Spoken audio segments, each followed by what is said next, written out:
Hello and good evening, all. Thank you so much for joining us. I am Mikey Kukovich. This is my dad, John Kukovich. We're a couple of kooks. What's going on, everybody? How are we? All right, got some chats already. Cutthroat, thank you so much. You're first. Good job. Jay, Mython, Matt, Cliff. Oh my gosh. Guys, this is so awesome. Thank you so much for being here. So this is episode one. What do you think, Dad? Well, this is our origin story, so it's probably best to talk about. Should we talk about the birds and the bees, or do we want to jump a little further ahead than that? Why don't you start before the conception and just kind of talk about? Why don't you give everybody a little intro into your beginning and into the action figure collecting and customizing? Oh, okay. Ew, that's boring. Uh, I was, I was a little kid. I loved dinosaurs, and then space stuff kind of started taking over. I saw Star Wars. Watched a little thing called Tool Wars that showed a guy that just basically did all the special effects of Star Wars, but he used like hammers and screwdrivers and just basic hand tools. And I knew then that that was something that I was really interested in. So I drew all the time. I was always drawing pictures and really got into drawing and modeling. I built models all the time. Buddy of mine down the street got a bunch of GI Joes for his birthday, and I knew I needed them. So I got Breaker because I thought he was the original action team or action team guy. Realized quickly that that is not how this was set up. I hadn't read the comic or anything yet, and then I went and got Flash because he was a laser rifle trooper, and that fit what I liked. And then slowly, Star Wars figures started going in a box, and GI Joe figures started being the thing to have. Also, Micronauts. Every time I'd see Alien, Micronauts had to snag one of those. I thought those were really cool. I still got a couple of them over here. Yeah, right there. Still don't have Kronos. I had him when I was a kid, but I haven't been able to get one. And, dropping $400 on a loose figure is just not really in the cards right now. I mean, you'd think with a successful toy company part owner, entrepreneur, we'd be rolling in money. But so far, the Scrooge McDuck room is empty. I think that's more because everything goes into the company and nothing really comes out. So that's probably why. We look forward to the day when I can fill it up with cash and coins and just go in there and swim. But Yeah. it's just not there right now. So all that time, I just collected toys, collected their O-ring figures. I loved them all, and even a few times sent resumes to Lanyard Toys. All I had was their Sugar Creek, Missouri address. I'm sure they were like, "Who the hell is this guy?" I would go into dollar type stores and be upset because I always thought, like, man, if I had enough money to make a set of molds, I would do so much better than that. So basically, I just started trying to learn everything I could about the process. One of my favorite Cobra characters is Scrap Iron, and that's because early on I recognized that he shared parts with Airborne. Over the years, I learned they actually started as a different character altogether. And about, I don't know, a few years ago, I decided to start tracking some of that old artwork down. Dan Klingensmith's book, Volume 4, talks about him. And Dan and I had already had some conversations, and so I got some of that art. So that early on, I understood the concept of that, and my dad was always really impressed that I noticed that on the original GI Joes. I was like, "Well, this is the same chest, and this is the same arms," and I was constantly taking them apart and making other things. And he didn't think that was as cool because he was paying for it, so he really thought it was weird that I would take apart my toys.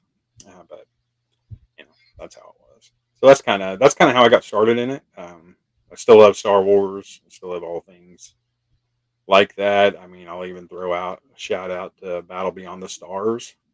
I mean, I think that's a fun version of Seven Samurai. I always like seeing that story. It's one of those good stories. It's good in any iteration, right? It is. It's a lot of fun, and whether it's a Magnificent Seven or Star Wars. Star Wars, the concept of a group of people needing help, so they go out and get some people to protect them, and you got your archetypes. I love that. So yes, it does. Yes, it does. Even in the current version. So I watched the new Bad Batch this morning, so I'm a little psyched up for how that's going to wrap up. Oh, okay. Yeah, Pretty so, fresh. yeah.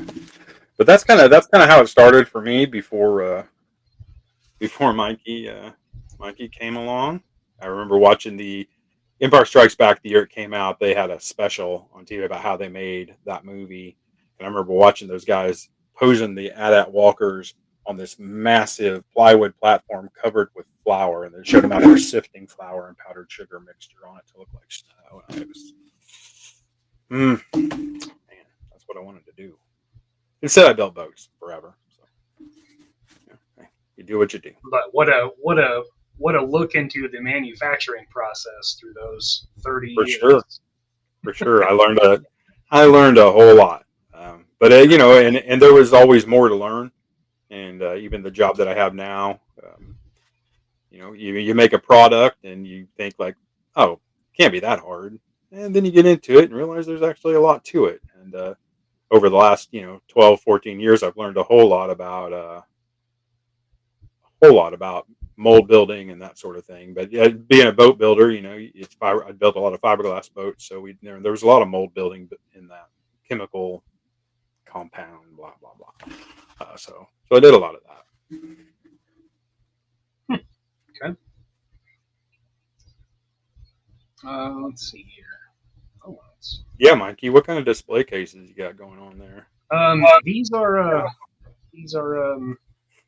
IKEA shelves. No big deal there. They're pretty inexpensive, but they're cubes. We got three of them. One of them holds all my records. One of them holds comic books, and one of them holds action figures. All the things I love. Uh, Uh, yeah, Mython the Python. Mython's got a question for you there. I would consider him my all-time favorite action figure that I've ever made. So, and I've made some pretty cool ones, but That's true. he's We'll top. get into that for sure. Yeah, we will talk about that. Nice.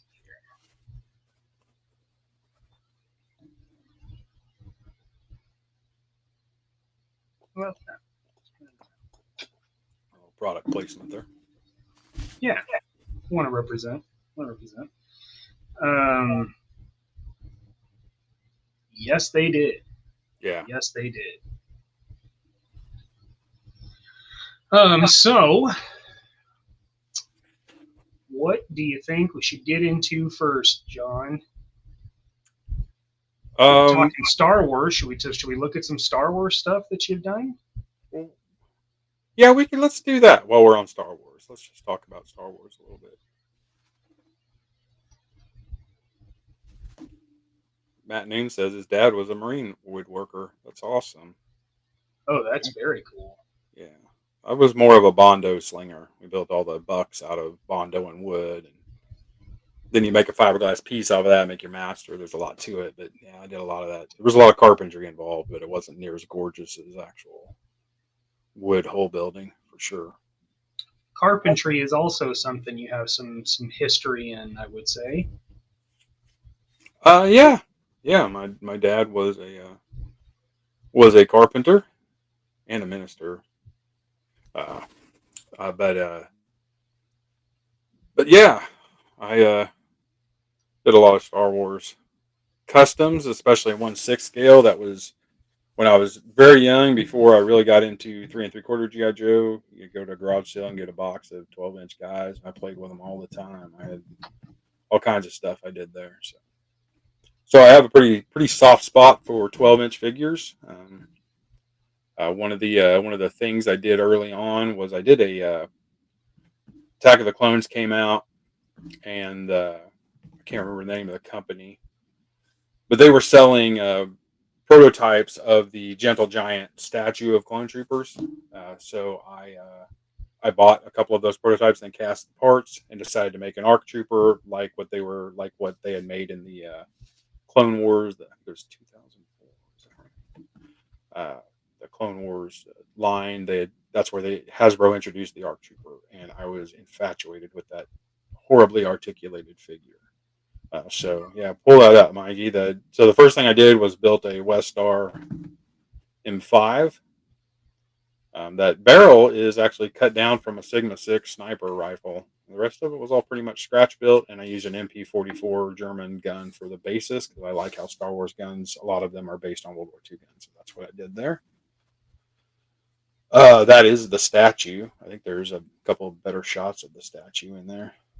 Definitely better pictures of the statue. So, built the statue out of resin and Bondo.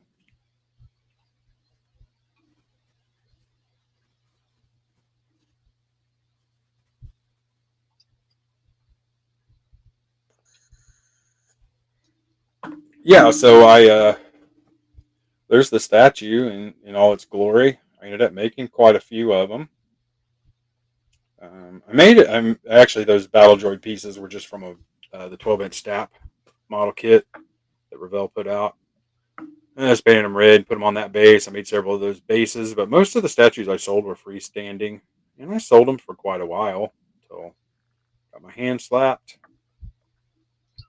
got a C&D. I got a C&D. It came. I got an email, and then I actually got the letter. But I lost the letter in a move. I was going to frame it and keep it for a long time because I felt pretty good that they were that upset that I made such a badass thing. But, oh, it is pretty sweet. Yeah, a couple of them were captains with two pistols, but it was designed to have the original design was the holding the Westar and then having one hand out. So that was it. I think there's another picture of the blaster that I made.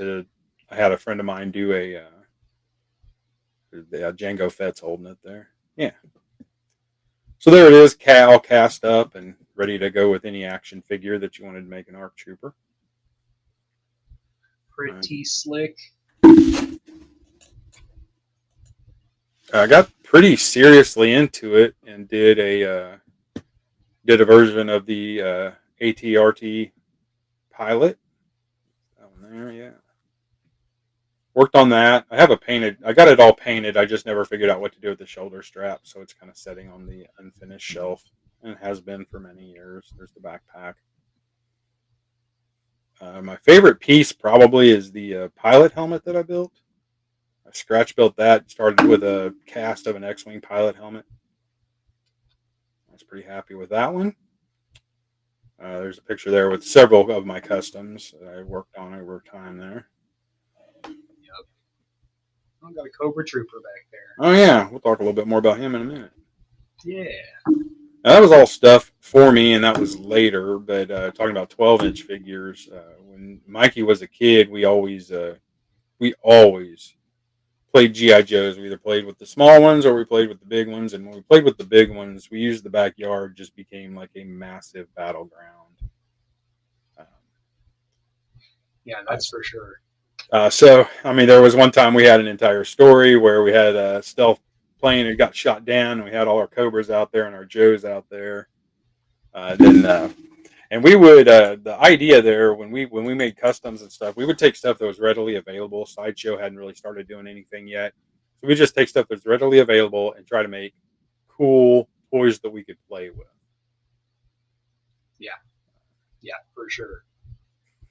For sure. Thank you guys. Yeah, that was just some of the fun. That's for sure. Fun stuff that that I did on my own. But I think it'd be cool to look at, Mikey, if you want to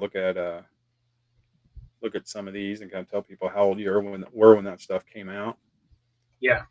So, Patrick, from the beginning, this has happened in front of my eyes. It was definitely something that took pretty early with some pretty crude paint jobs. But yeah, I can still remember taking apart GI Joes. I mean, we had a bucket of parts. I would just sit with them and build stuff, and then Dad and I would tape them to cardboard or tape them to a hanger and go outside and rattle can them. And yeah, it's it's kind of always been there, both with figures and drawing. I mean, I would say I can remember a Mikey's lot of people. probably been customizing Little Joe since, I don't know, 6 or 7 years old. I would say. That seems fair.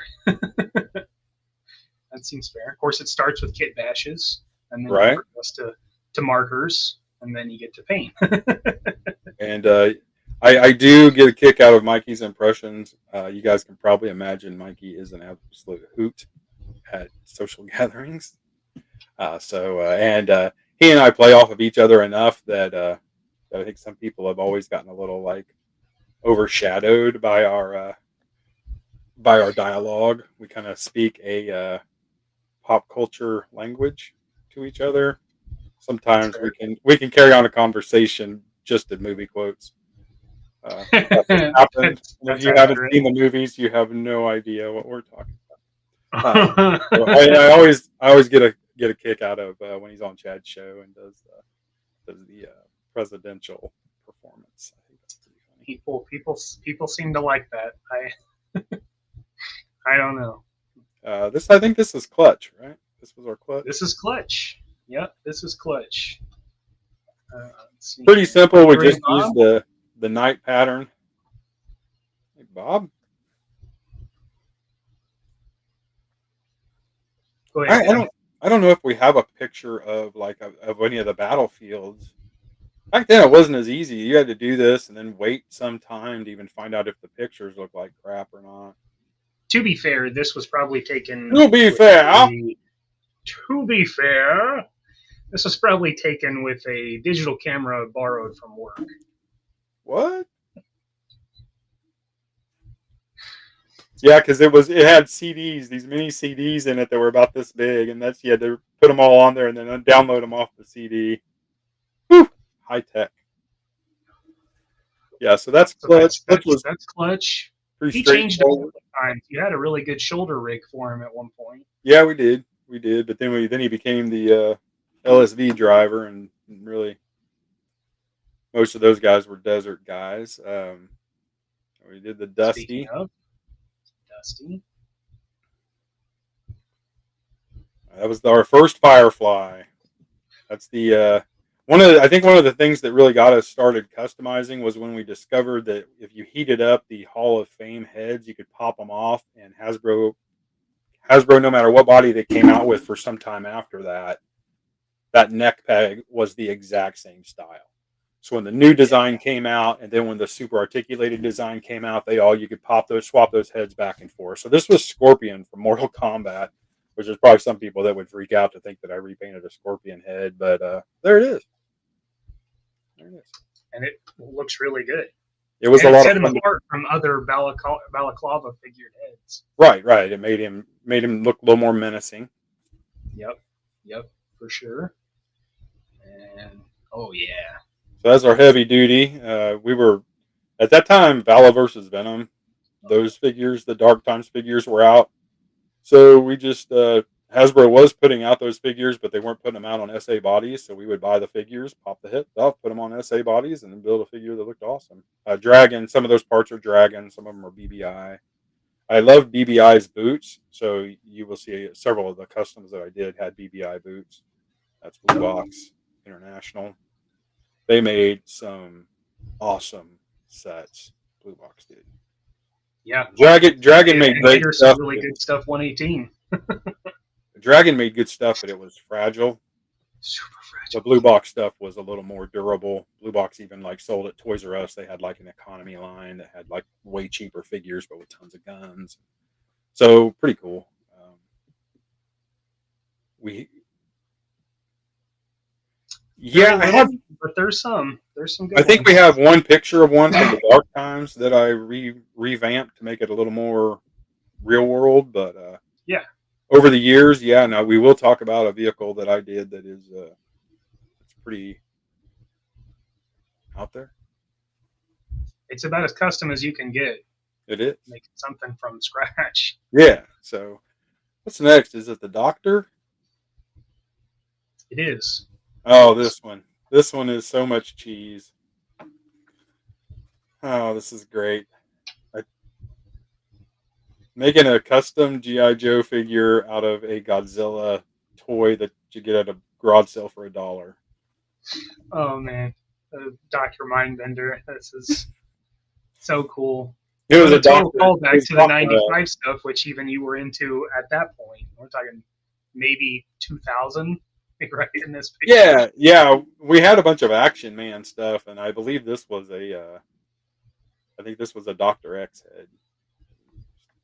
And at that time, all kinds of Yep. companies were making just random 12-inch stuff that you could buy for super cheap, And that this I don't even remember what figure this outfit came on, but I got it and I just had it in my box of clothes. I was like, let's just make a ridiculous Doctor Mindbender. I was thinking about the '95 Mindbender with the Look at claw this. hand, and oh, hi, Mom. I know. Thanks for being here. Yeah. Let's see. We'll buzz through a couple of these. Max Steel was also out, so I chopped up a Max Steel vest and made a Night Viper. I think the other parts, the boots there are Max Steel, but the uniform is from Laynard from their 12-inch Hmm. line. Laynard did a ton of really cool 12-inch toy things. They weren't really models; they were just toys. But man, they made some cool stuff. 21st century gun there and a Hasbro helmet. You bet.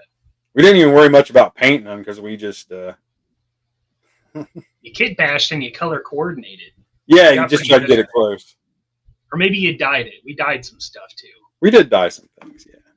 Paul, you tuned in just in time. We're talking about 12-inch stuff, man. Thanks for being here.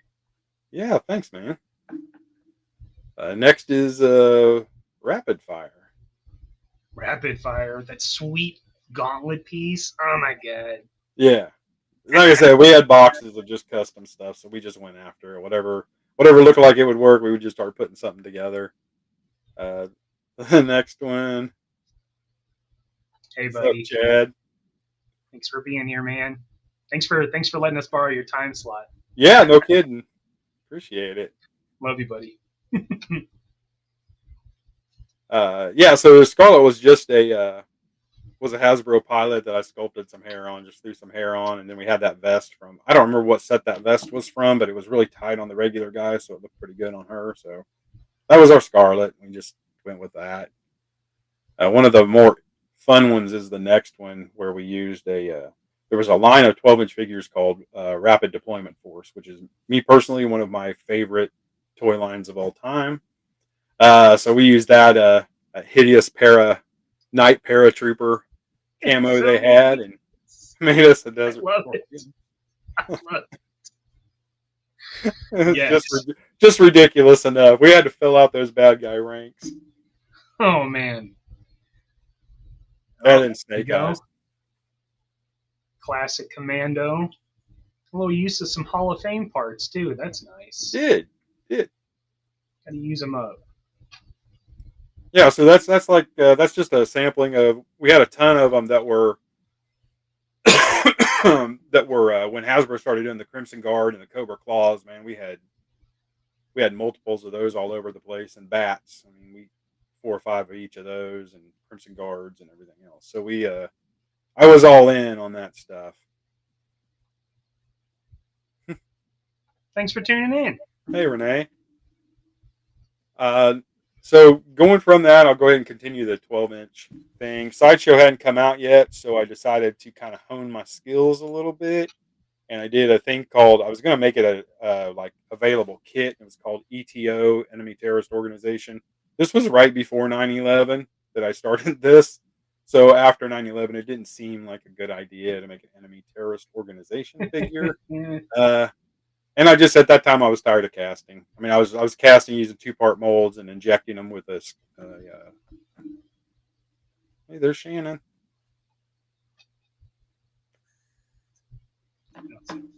Oh, there's. Hi, Mom.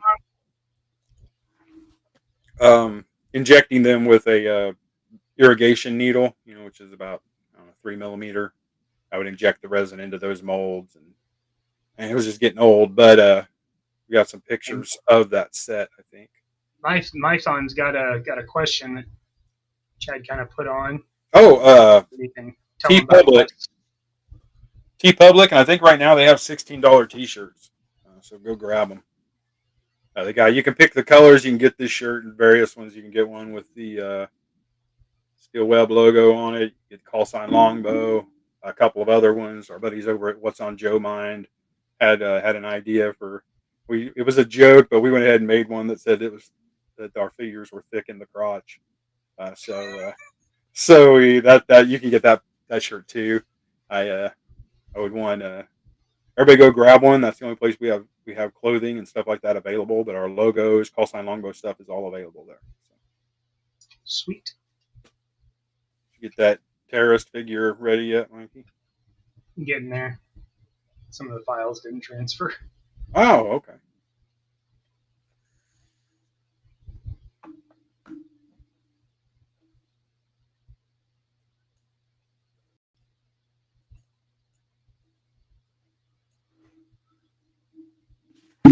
Yeah, and also on TeePublic, you can get your Skeletron swag. Oh yeah, Skeletron stuff's on there too. And if you were so inclined to even want a JMK shirt, maybe you could find it there too.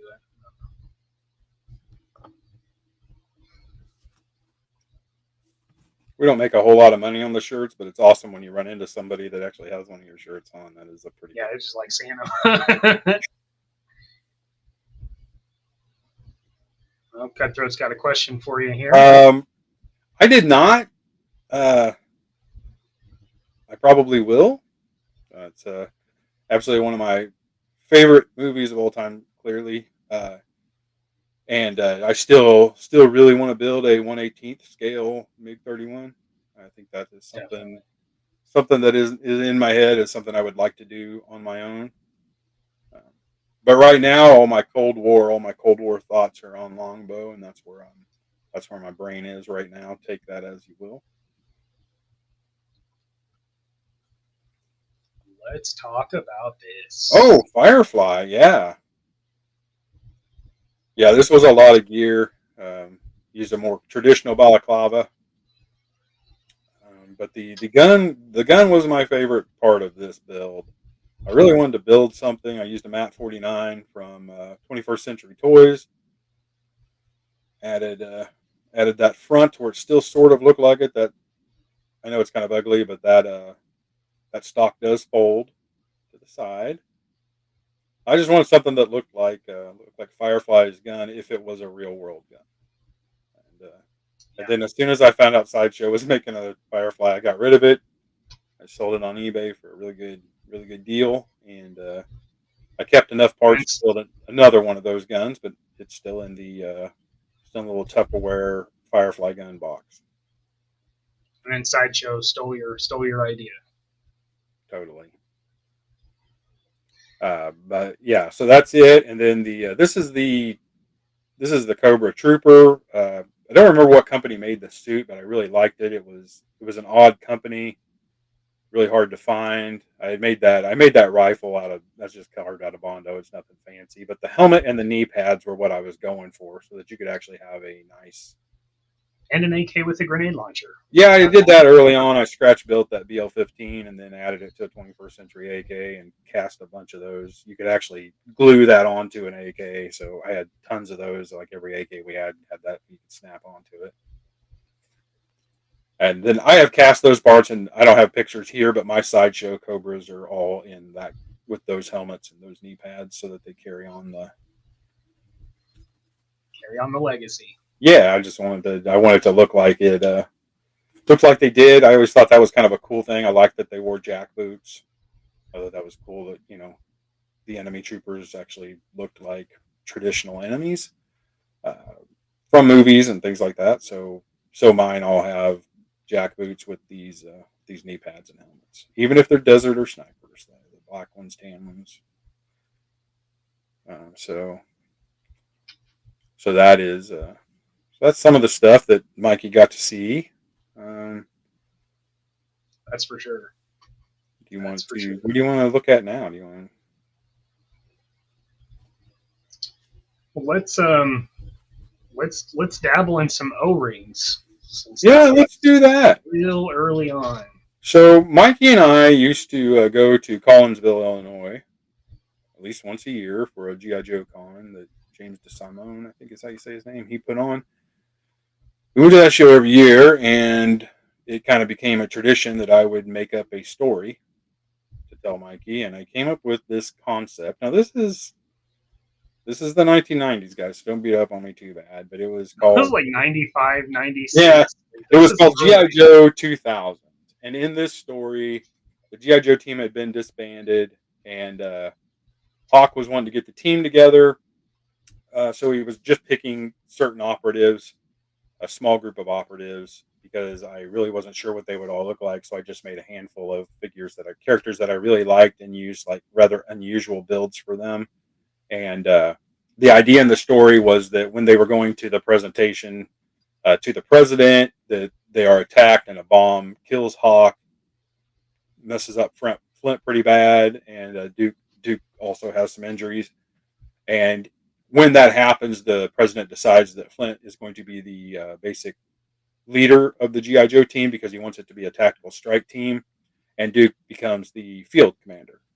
So these figures were just kind of based on that idea. So Cobra was still around. Cobra was still a threat, but the government had shut GI Joe down, and this was just them getting back into. But there was an entire story, and that's just the basic part of the story. So that kind of explains these figures when you see them. So these stories were told on our roughly 3 or 4 hour trip in Dad's IROC Z28 with a CD player plugged into the tape deck. So in between listening to Adam Sandler records, I would be told these stories, and this one in particular has always stuck with me. And these were the physical representations of that story. Yeah, so it's Take it away. sci-fi. That's my Snake Eyes. Scarlet used a Wow Girl's head, and she had hand sculpted stuff. Flint was just a leader type. That's my Shipwreck, which is probably my favorite of the entire group. I love that Shipwreck, and as soon as that new Beachhead comes out, he's going to get a sailor cap. Yeah, Shipwreck sure. going to happen. And at the end there on the right, I think that's the right. That's Duke. Thought it was a cool use of the Alley Viper torso. Snake Eyes, I think, is that Skidmark's torso? Skidmark gets a lot of crap, but that sculpt is actually really good. It's He just gets a lot of crap because of his name and his really lazy coloring. yeah, he's Sculpt got is a great. terrible name, and just the colors suck. But that I think sculpt I think is one of the best ones in that's the line. downtown legs. Downtowns. Mhm.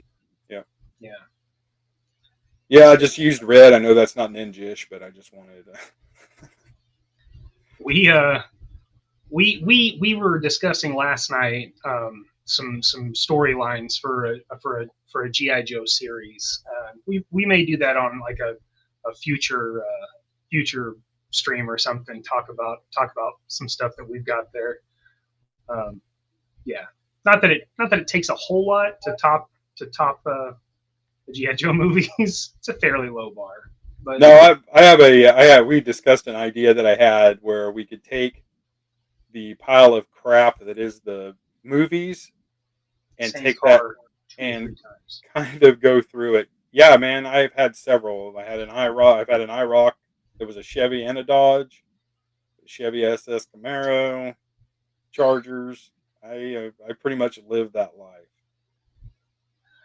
But yeah, so we talked about this concept. Both of us were kind of playing off of each other, and the idea would be to take the movie and then turn it into what the GI Joe team became after Hollywood utterly destroyed them. Uh, well, that wouldn't be the story. Maybe, I don't know. Maybe Who maybe knows? that's a new villain. Who knows? Yes, I am, my fun. Yes, I am. Don't, Thanks, man. don't I try to be. You know, don't when we think were listening I to don't know. when we were listening to those Adam Sandler CDs and talking stories, I always had to go at a medium pace. At a medium pace. That's right. So I also built up a couple of Cobras from that storyline. So Love this one because I love that version of the Cobra Viper, and this yeah, is probably why. I have no idea why they at that time they made the Vipers purple. I don't know what they were thinking. That's ours, but yeah, those Vipers look really good, and in blue in classic colors, and then Yeah. Baroness was just pretty basic Hiss Driver and Wild Weasel, and Just chopped her shaved hair off the off, glasses, shaved trimmed off the the hair. glasses. It's pretty old school custom there. It's pretty It's lazy. pretty cool though. Oh, it's pretty sick. It's pretty sick. So and then That's true. Maybe 15. thank you. Maybe I 15. appreciate that, man. This next picture is a super lazy custom. I love the Cobra Black Star, but I think the legs and arms suck. So I just tried out all kinds of legs and arms on it. I love the goofiness of these. These are I so mean, you funny. got the Heat Viper legs and arms for the leader, Sci-Fi legs and arms for heavy support, and Headhunter legs and arms for your shock troopers. So that was If you've ever wondered what the black and green figures are behind his head, this is that strike team. yeah, the ones right here. Yeah, and it's funny because I had that idea, and I was clearing out Black Stars at every show, and then I told uh, Carson about it, and so Carson loved the idea, and so he started doing the same thing. Sci-Fi's and Black Stars disappeared everywhere that year. I remember that year because he was having everybody keep an eye out for him. He probably bought 20 at that show, just that I know of. Yeah, I bought 4 at that show, and I was talking about it. Next thing I know, he had a pile of them. So we also Mikey and I talked about doing an episode talking about the dark times because for us that was the pinnacle of time for us. Mikey was at the right age. I could uh, I could explain away my shopping habits by going on hunts every time I went somewhere because you could get spy troops and Valor versus Venom stuff everywhere. But we customized a lot of stuff. I have, and if we do a show about that, I will show all the colors of coils and Crimson Guards and everything I did. But one of my favorites was the Bat team that I did um, with extremely cheap accessories from other lines, and uh, and then it had an overkill for the leader, and that was you're killing me, Smalls. Sorry, the files didn't transfer. So this has been in development for the past year. I talked to Dad last March about how cool I thought it would be if him and I did a podcast because we always get comments at shows about how people like how we interact with each other, and we've been confused as brothers and lovers at one point because we're tight. So this was actually the first show that we recorded and didn't release because neither one of us really liked how it came out. So the Dark Age stuff is definitely something that both of us have a bit of a passion for, and it's stepped on quite a bit. It's kind of disregarded. It's referred to as the Dark Ages or the Dark Years, but man, some really cool stuff came out of this time, and some really cool customs in our house. So That line paved the way for modern figures, and even though some of these are ugly and their proportions are bad, the ideas of the joints and things like that really started to carry through. Yeah, so this is my bat. The reason that you see those wires there is because I didn't have Photoshop at the time, so I couldn't edit them out. But those led to a battery pack and lit their chest up. Yeah, there was a lot of wiring small lights into stuff. I remember in a yeah, lot of projects. yeah. I bought a big box of them on pre on a message board back in the old days when we just had newsroom chats, and I think even back then you had to like crank it to get the. I don't remember. It was so long ago. It was a foot pedal like a sewing machine. Yeah, like I mean, and the better you got that, the faster the responses were. So it was a Right, little bit right. It's like constant refresh. Yeah. Well, I tell you what, I was a big fan. I thought that the customs were terrific. They were just fantastic. They were the best I'd seen. Of course, there weren't many that I'd seen outside of John's. They're terrific. You should look at them. Thanks, buddy. Um, one of my favorites is this gung ho. I just wanted him to have a little more classic color. So That's what he got. He's so ridiculous. I love it. Python asked earlier about vehicles. This was my Razor. Mm-hmm. Just a few tweaks. I just wanted it to be. I wanted to have something other than the voice command gun or whatever they called it. So do a 40 millimeter up there with my custom Desert Big Ben figure, and there it is. Very nice. It was fun. It was fun. I mean, it was just something to do. I did a lot of it. I was really into that, and I was buying prototypes off of eBay, and we'd have figures before anybody else. I'd still go to Target and buy them. Yeah, GI Joes and PlayStations. That was the first in our house. Lots of Japanese packages showing up at the house. Japanese. Yeah, that's for sure. That's for sure.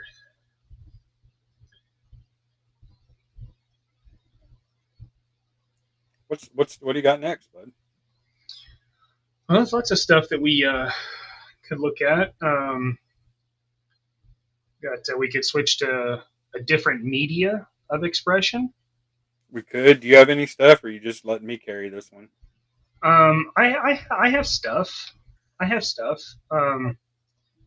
Can take a look at take a walk down the road of customizations in the last handful of years. That would be cool. Let's do that. Let's do that. So this was the second classified figure that I made. This belongs to my father, as a large portion of my customs do. But this was 2020, so we had like 6 figures to make stuff out of. So with a Duke, I made Hit and Run. Duke, there's some other parts in there too. Actually, it was a Beachhead. It was a Beachhead and a Duke. Beachhead's legs, Duke's upper, and some random stuff we had. I had sent to me for customs. So, Cliff, I like stuff too. Me too. Let's see. This was the third classified I did. Again, 2020. So this is the opposite parts. This is Beachhead's tops and Duke's lowers, and Beachhead's vests with some goodies strapped to it. And then, wouldn't you know it, Hasbro stole my idea and did the exact same thing. Unreal. Come on, Hasbro. Come on. Killing me. Killing me with those pre-orders today. That's for, yeah. Oh, boy. Yeah. Jeez. Then this one was probably one of the things that gained me a little bit of notoriety. This is the October Guard Squad. Most of these belong to John. Oh, yeah, I do. That's right. Most of these belong to John. This got me first place at Joe Fest 2020. I think that's right. That was the Rona year, I believe. Yeah, got me a little first place. You can actually see it right there on my shelf. He's held up by 2 skeletons. The little trophy I got there. But yep, that was October Guard, one of Dad's favorites. I remember growing up, he had that yearbook drawing, had a big poster of it on his wall, right next to a breakdown of a AK-47. Was it the AK or the Dragunov? That was the Dragunov. Yep. Yeah. Yep, that's true. It was the Dragunov. All in Cyrillic language for those that understood it. Sure. Yeah, and then some of this stuff was done like the night before, like the Brekov head that did not come with us to Augusta, so Spoon had to provide me with one that I could paint together in the hotel room. And yeah, is that flamethrower? Is that the one that Spoon casted? Yeah, that flamethrower and the tanks on the back are modeled that up. Casts. Yep, and then Horror Show with the backpack I customized so it actually holds the stuff and it has a shovel on it. These were it's a pretty good team. This was one of the last custom classifieds I did for Dad. So I'd done so many of the 1/18 scale Python patrols that he requested that I do one of the Cobra troopers or Cobra officers. No, this was a trooper. This was a trooper. This in is the this is Python. 6-inch. Yeah, this is classified. Yeah, I bet I could do an entire show on my JMK custom lineup of modern figures because he like doubled my Python patrol size. Easy. Yeah. Yeah. Here you go, Chad. Here you go. Here's Flash in all of his glory. This one took me a few years to come up with the right combination of parts. This is still one of my favorite builds that I have done is this Flash. I love this one, and yeah, I have a soft spot for Flash, but I really I don't understand why. These are 5 of the Python Patrol customs that I did for Dad. So 2018, 2018, the last Joe convention in Chattanooga, Tennessee. You picked up the exclusive kit, the set that had a lot of the Python Patrol, but missing like some pretty big ones. Yeah, I thought everybody that had ever been Python Patrol. I just thought every Cobra Trooper should have a Python version, especially the black and red and gold. I think it's cool. It makes no sense. I don't care. I just love it. Well, I mean, lime green and tan doesn't really make sense either. Like, it's not the colors; it's the pattern, right? So, what does a Crimson Guard need that for anyway? Yeah. So there's the Alley Viper, Bat, Cobra Trooper, Crimson Guard, and Televiper.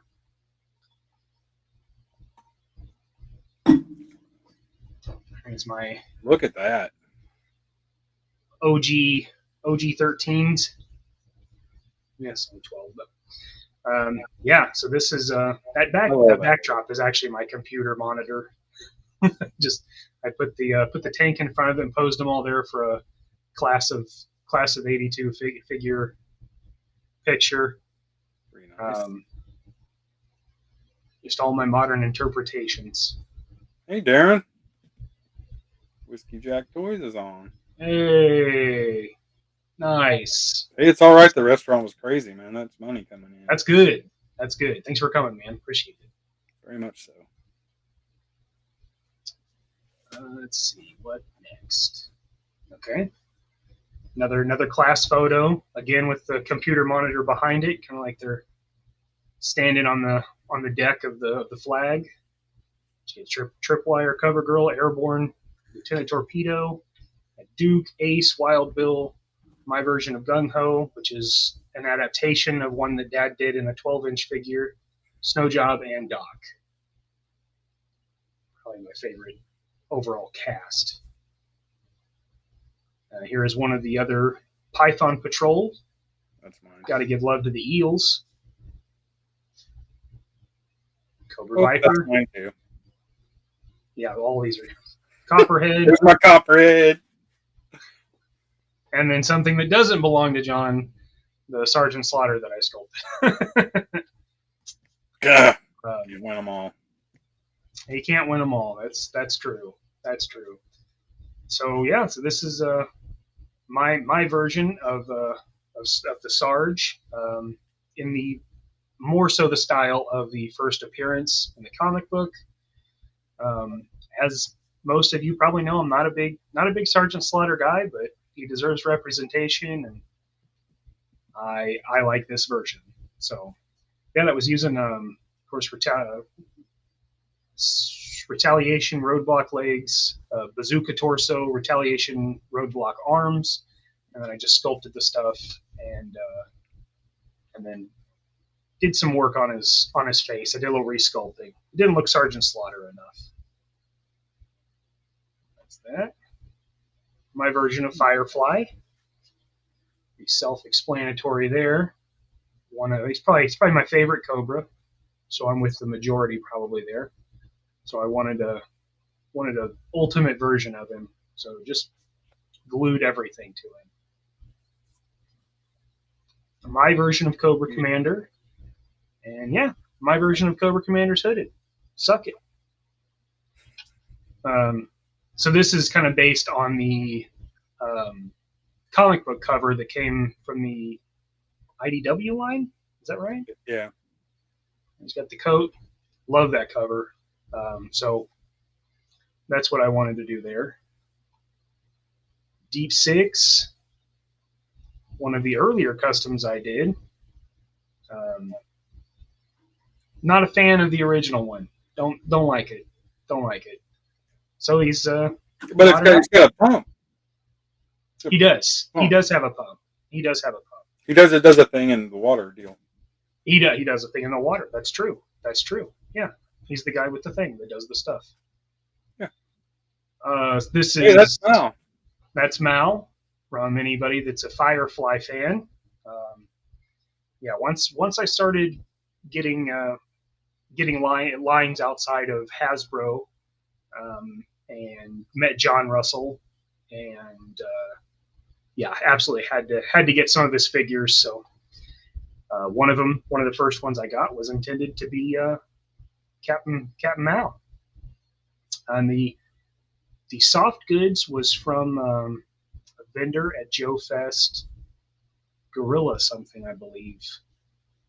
But he had that on a display, and I said, "Is that for sale?" And he said, "Well, it can be. Consider it sold." And the head, he does. His stuff's nice. The head is from AVAX Lab. He's got a real nice one. That was the one thing that figure didn't have, and when Kobe sent up the new website, that was one of the first things I purchased from him. That's Mal. There's this guy, classified Lieutenant Falcon. This morning, somebody posted on a Joe page that I wasn't a member of, posted a picture of it on the table at AR and said somebody did this outstanding custom of Falcon. So I just went in there. I was like, "Excuse me, that was me. That was me. If you like, you can watch the video on how I did it." So that was pretty cool. But yeah, that's a Lieutenant Falcon classified with a kit that I picked up from Chris at Grindhouse. Super nice, very detailed kit. Yeah, it looks really good on my shelf. Yeah, that's also John's. Yeah.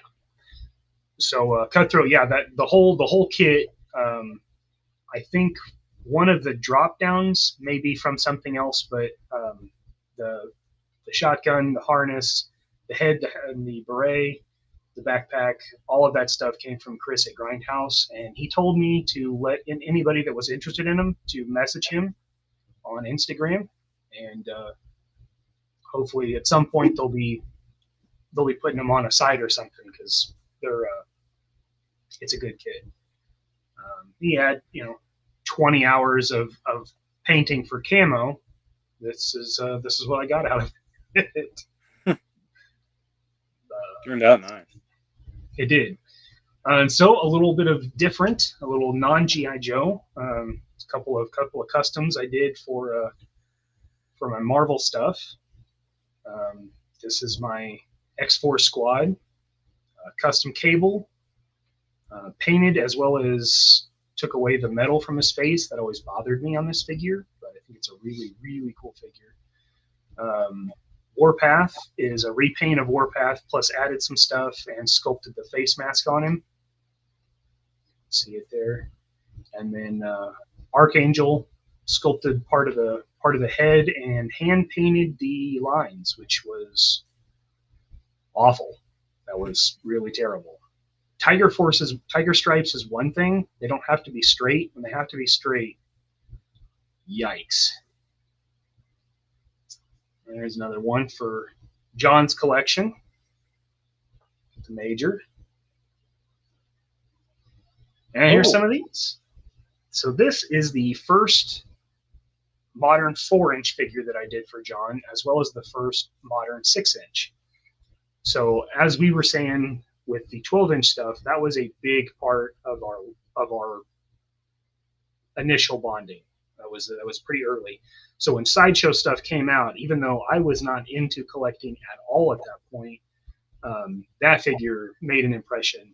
And so new scales came out, and Dad wanted the Desert Trooper in a 4-inch figure, so there he is. And then when the classifieds came out, that was the super elusive uh, Cobra Cobra Island Trooper, which I got a hefty amount of shit for breaking that apart. But I got a hefty amount of shit for doing the 4-inch as well because it uses some rare parts. The Yeah, legs I are from remember. Chuckles. The torso is from a zombie viper. The arms are from Dusty. Like all of these parts, which were still not super common, but here's the kicker: I was sent those parts to use for this purpose. So put your Yeah, picture up. I Okay. remember when you got that Cobra Trooper from the Target line, and you posted a picture of it all cut into pieces, and people lost their minds. Yeah, I had it broken down to its most basic elements on my desk and laid out like a breakdown. Oh man, they were not happy, not happy. What's up, cuz? How you doing, Hey, man? Thanks for Travis. tuning in. So yeah, both of those I ate a hefty amount of shit for doing those, and I couldn't be happier with them. I think they I both love turned them. out so good. I love them. Turned out great. Oh, that's mine too. Another early here. Um, So I could probably do a better job now, but that hand painted skull and crossbones I think turned out pretty good for a year one custom.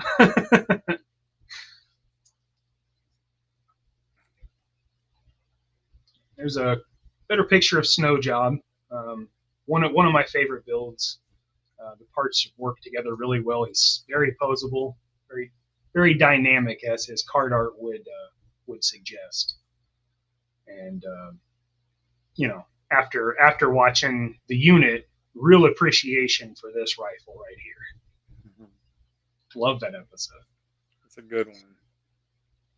So that's what I got for my stuff personally. But you guys know me. You guys, most of you already follow me and have seen some of this stuff. So I just wanted to dip my toe into just a little bit of what I do. But I wanted to show you a little bit about why I'm into it, maybe. So Yeah, when you first started doing the 4-inch stuff, I drug Mikey to the show, and I think that was Nantucket.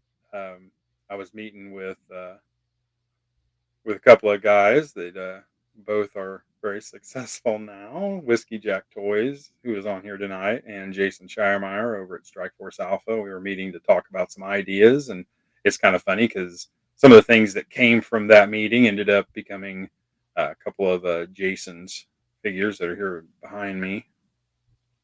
yep, Um, which is awesome. It's also why I always talk about the uh, camaraderie of everybody working on O-ring type figures right now, and how we all kind of work together, and certain ones of us are tied to other people and each other, and always try to support each other. It's a sandbox, and I always use that analogy for this O-ring renaissance. Is it's a sandbox. Like when we were kids and we were buying General Patch, and we were buying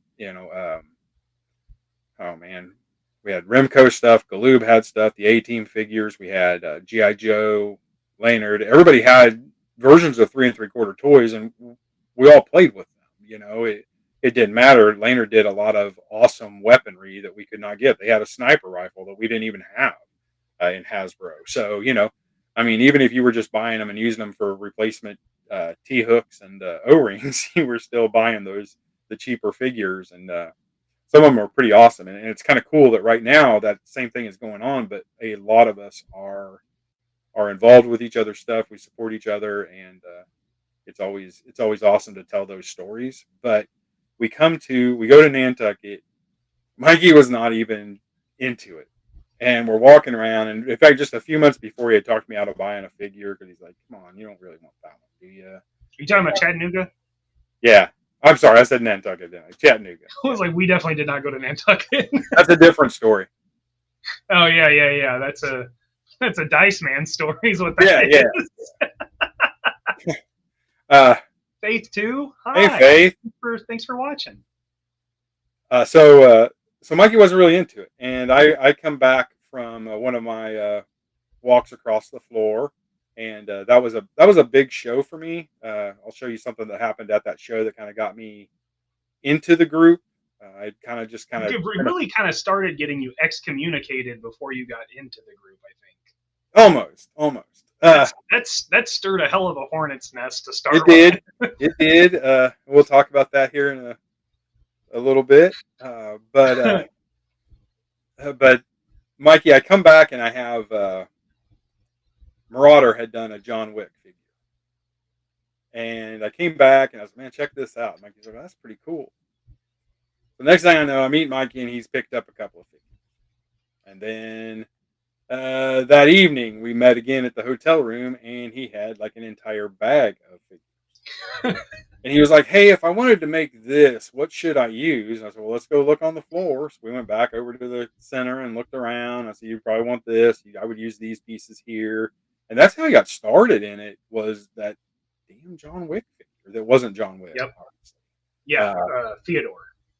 Yeah. So that is when Mikey got into it. So that year for both of us was a pinnacle year.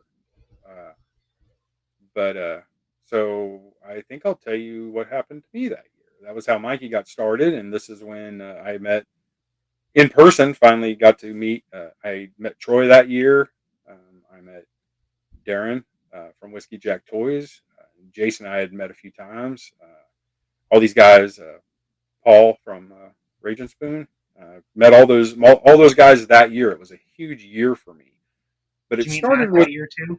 Did you meet Matt LaCroix that year too? I can't remember if Matt was there that year or was he the following year when we had dinner with him? May have been AR that year. I don't know. I can't remember. Okay. But this was a big show, and I had, as you guys saw earlier in the Star Wars customs, I was doing everything by hand back then. Everything was handmade. I say handmade. I used a lathe and a couple of other tools, but nothing was digital. And I had slowly started doing digital modeling, and because I was doing that at work. I think there's a picture of a boat that I did. Is there, Mikey? Yes. Boat that was just 3D printed. I did it for a retirement gift, and that kind of got me started in figuring out what else I could possibly make. So pull that up, maybe. There it is. So that is all 3D printed, and I just painted it to look like pewter, put it on a piece of wood, and it was a retirement gift for somebody at work at Tracker Boats. So that was this that. wouldn't have been the first thing you 3D printed, right? We did that pontoon for dealer convention, didn't we? Yeah, I did. I did a couple of big 1/6 scale boats. Yeah. But this one was for a retirement gift. This was one of the last things that I did 3D print, but I just wanted to show you like where my skill level went. So there was a G.I. Joe card set, an anniversary card set, and it had this Cobra Interceptor, Cobra Inceptor, has several different names. There's this little spaceship, and it was a foam model. You could tell that it was carved out of foam, and it was painted black and silver. And I found out that they had actually changed it a little bit, and that there were prototypes out there.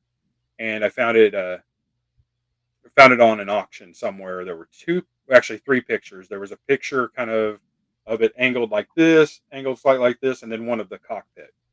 So using drafting techniques that I had learned over the years from my CAD work, this was one of the pictures that was out there. That's the card. That's the 30th salute card. They changed the cockpit of it. That's actually the model. So it's all right. So I went into the CAD program and I started building this spaceship. So, Mikey, do you have a picture from the CAD drawing side of it? Yes.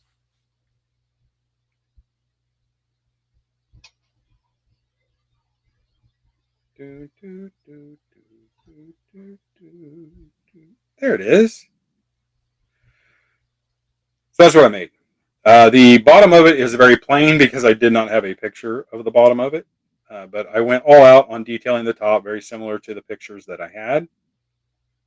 Did it in a full assembly as if it was going to be a toy. Is there an image of that, Mikey, of it split apart? Yep. Yeah, so this is the yeah. So there's the pieces that went together. It held together with some quarter-inch dowel rod or whatever you had. That was kind of the pieces of it. And then there should be a picture of it all assembled. There were two versions. I did one, and then I modified it some more to clean it up a little bit. And this is a picture of the second one. There it is. Canopy open. It's got a nice cockpit in it. So I took it to Joe Fest in Chattanooga. We met with the Joe Customs guys. Just happened to run into them at a Hardee's in Paducah, Tennessee, or Kentucky, and we had all been over to the Toys R Us that was getting ready to close. We'd all been over there wiping them out of everything we could, and we were on our way to stopped at Hardee's. Saw those guys. They had T-shirts on. I knew who they were from Facebook, so started talking to them, and they said I showed them this spaceship. I said, "Man, this is what I'm bringing," and they were like, "Oh, you got to bring that to our booth. You got to bring it over." So that's what I did, and I learned that year that it was a pretty good replica, good enough that my good friend Chris, who actually owns a few of the prototypes, was afraid that I had a prototype that he didn't know about because it was much larger than his. Uh, so kind of had a weird moment there. And that year, Dave Kunitz, who is the designer of this, was at the show. He did a panel on this spaceship, or he did a panel on the '95 stuff that didn't happen. And he told everybody, if you really wanted to see this spaceship, go over to this booth in the back corner, and that I had done a pretty good model of it. But this is as far as it got. I made the model. The launcher on top is from the GI Joe headquarters, the '94 headquarters. That's what it is. The missiles were all made just for this ship. They're slightly different than anything else they did. Certain parts of this would be molded in clear, obviously canopy and the bubbles on the side. But this is as far as it got. Dave had told me that if I ever decided to make more of them, that he wanted one. A few weeks later, he sent me pictures of the bottom of his because he wanted me to finish it out. So I didn't. I got into another project, which we'll talk about in a little bit. And that project was pretty consuming for me until I started talking about call sign long. But yeah, there's the bottom. Super simple. Just had little flip landing gears on them. Efficient, but super simple. Very simple. That is the story of the Inceptor. That's kind of so. Both Mikey and I had an awakening that year. That was the year that I met all of these guys. That today we are still in contact. We're still friends. We're very much involved in each other's products as far as support and once in a while advice. And it's nice. I really love that we all still talk, that we all are supportive of each other's lines, and it was an interesting trip. We like I said, made a lot of contacts that year, and that was how I got my foot in the door to start doing something more collaborative and exciting. Um, and that was the year that Mikey discovered modern figures, like something that he It wanted to do was it something was with. the following year I was doing the modern stuff. That Yeah, was that the year first you were Joe just kind Fest. of into it. Yeah, you were Yeah, just like that was that starting to was the collect. convention. It was cool to see stuff, but the spark hadn't ignited the kindling yet. Yeah. Uh, was that the year you met the guy in town, or was that the next year here in town? That was the next year. Yeah, the figure buying didn't happen until the first Joe Fest in the little hotel Uh, the, Yeah, yeah, the little one before it moved to the convention center. right. That was when everything ignited. And then yeah, as soon as we got back, I found a guy on Facebook Marketplace, and he had a bunch of the 50th stuff for really good prices, and I ended up buying like $100 worth of figures from him in the package and everything. And I sent a picture to my dad of my passenger seat just full of GI Joes, and I was like, I did a thing. I looked at the picture and I was like, got him. Got him. He's in. He's in. And it's been downhill ever since. Yeah, you say you spent $100, but you had a seat full of stuff. Now you spend $100 and you have like a little. You have little 4 bag. classified figures. Yeah. Yep.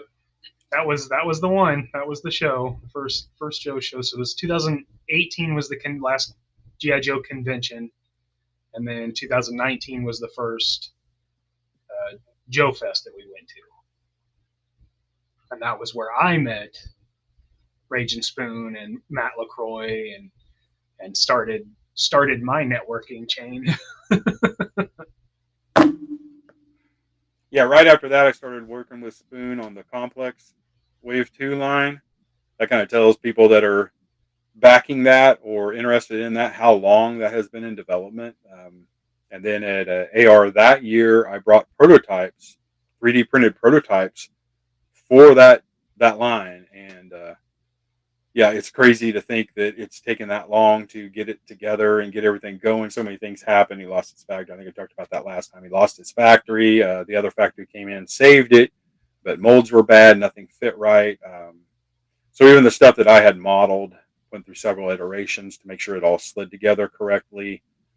But you know, I mean, every little bit we get an update and hey, these are done.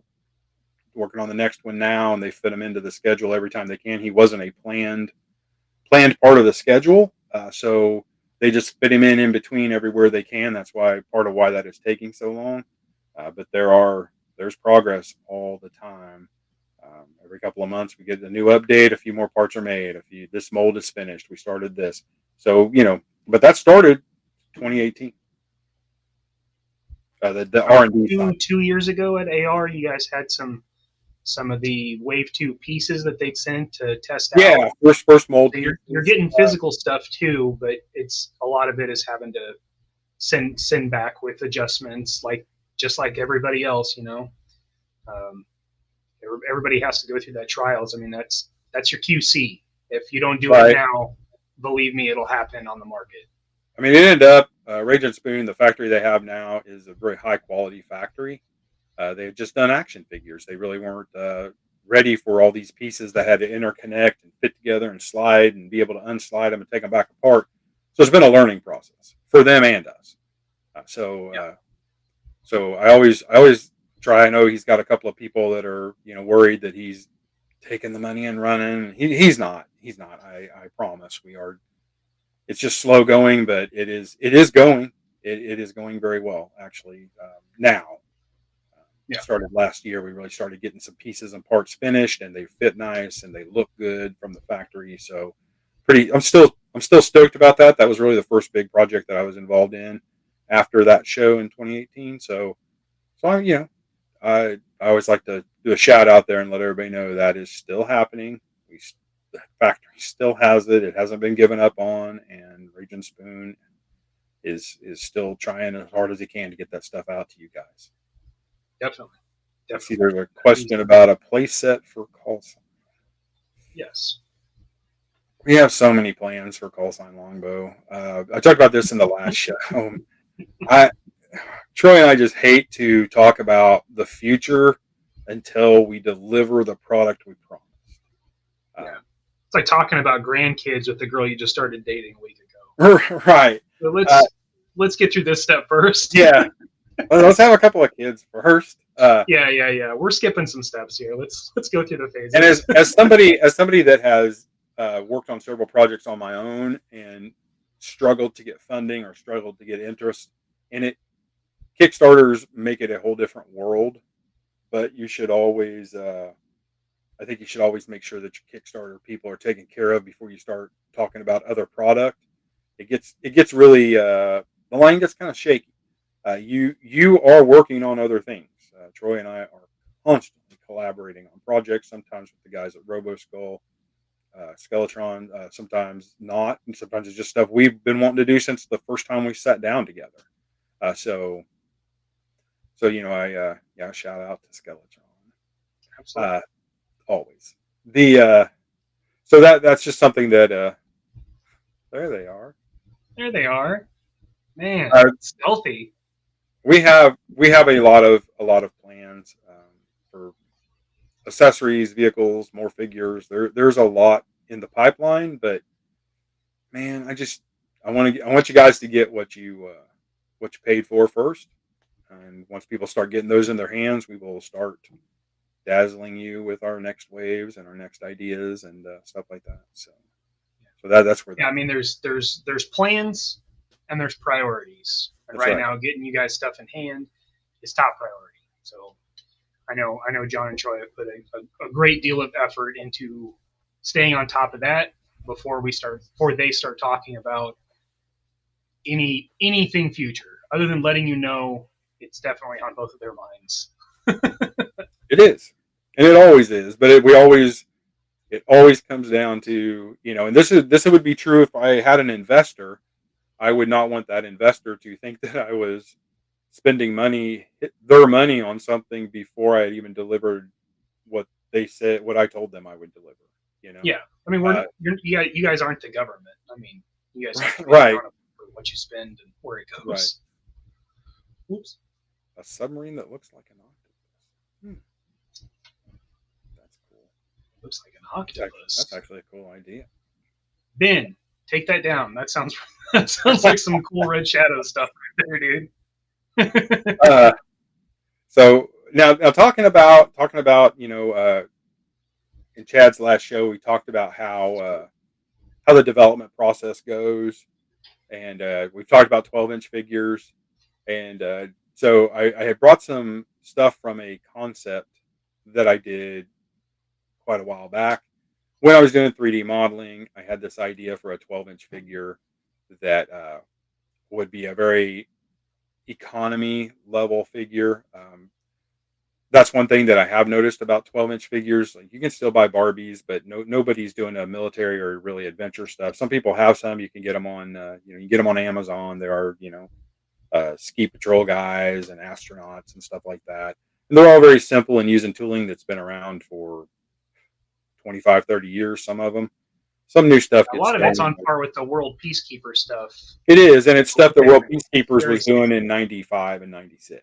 The same, some of the same pieces and parts, and there's nothing wrong with them. They're really cool, and they're getting their life cycle out of those molds. I can tell you that. Oh yeah, for sure. But so this line, do you have the concept sketch there? Yeah. So this line was going to be this action figure line that that was I went through. I looked at all the at that time the current 12-inch thing. My biggest issue was that the prices were creeping up and getting further and further out of the ability to drop $40 and have a complete figure. So I wanted to do something that was in tiers, and I wanted it to be like highly customizable, to where you would get it in like several basic colors, and then you could do what you wanted. So the figures themselves would always be molded in black, and then the arms and legs would snap onto those joints, and they would be in color. Whiskey Jack, I bet you do remember this. Uh, we've been talking about toys for a very long time, and I have shared a lot of this stuff with him. Uh, so Oh, good so day, the brother. idea here. Thanks for joining. Hey, yeah, thank you. So I went crazy, and I actually designed an entire action figure, an entire 12-inch figure that would be its own thing. The idea was that they were, conceptually, they were genetically engineered people, but there were females and males, and really the only difference was going to be in the torso and the chest piece, the abs and the chest, and it would create a pinch. You see over there on the right hand side, you can see the difference. The male torso is a little thicker, but they have the exact same hip piece. It's just all in how the proportions of the center was. That way, all of the pieces, no matter what I made for them, would fit either either gender. So that was the idea. I was only going for two. So the next picture I think is of the yeah, there it is. Snap-on legs, feet, hands, and arms. I believe those are sideshow Cobra Trooper hands because I think that is just a beautifully scaled sculpt. I wasn't really going for this to be aesthetically pleasing without clothes on it. What I wanted was it to be a highly maneuverable, posable figure that was durable with really durable joints that you could really play with. Um, and then I worked on a helmet design that was also modular. Oh, you got some other Oh different. yeah, here's a showing the posability of the figure. This is the female waist and torso. By this time, I had decided that the waist and hip could be one piece, or two halves clamshell. But instead of having an extra joint, I felt like I could get plenty of posability out of this setup, and this is what it looked like. There's another. There it is with gear and some basic clothing that I got from somewhere. The side panels, even though those aren't really tactically not very sound, it is a science fiction staple, and I wanted it to be there. This design, the side panels were separate, and you could slide in either a holster that would fit on either side, or a grenade rack, or a knife holder. There were several different pieces that would slide in. It was just an incredibly modular concept.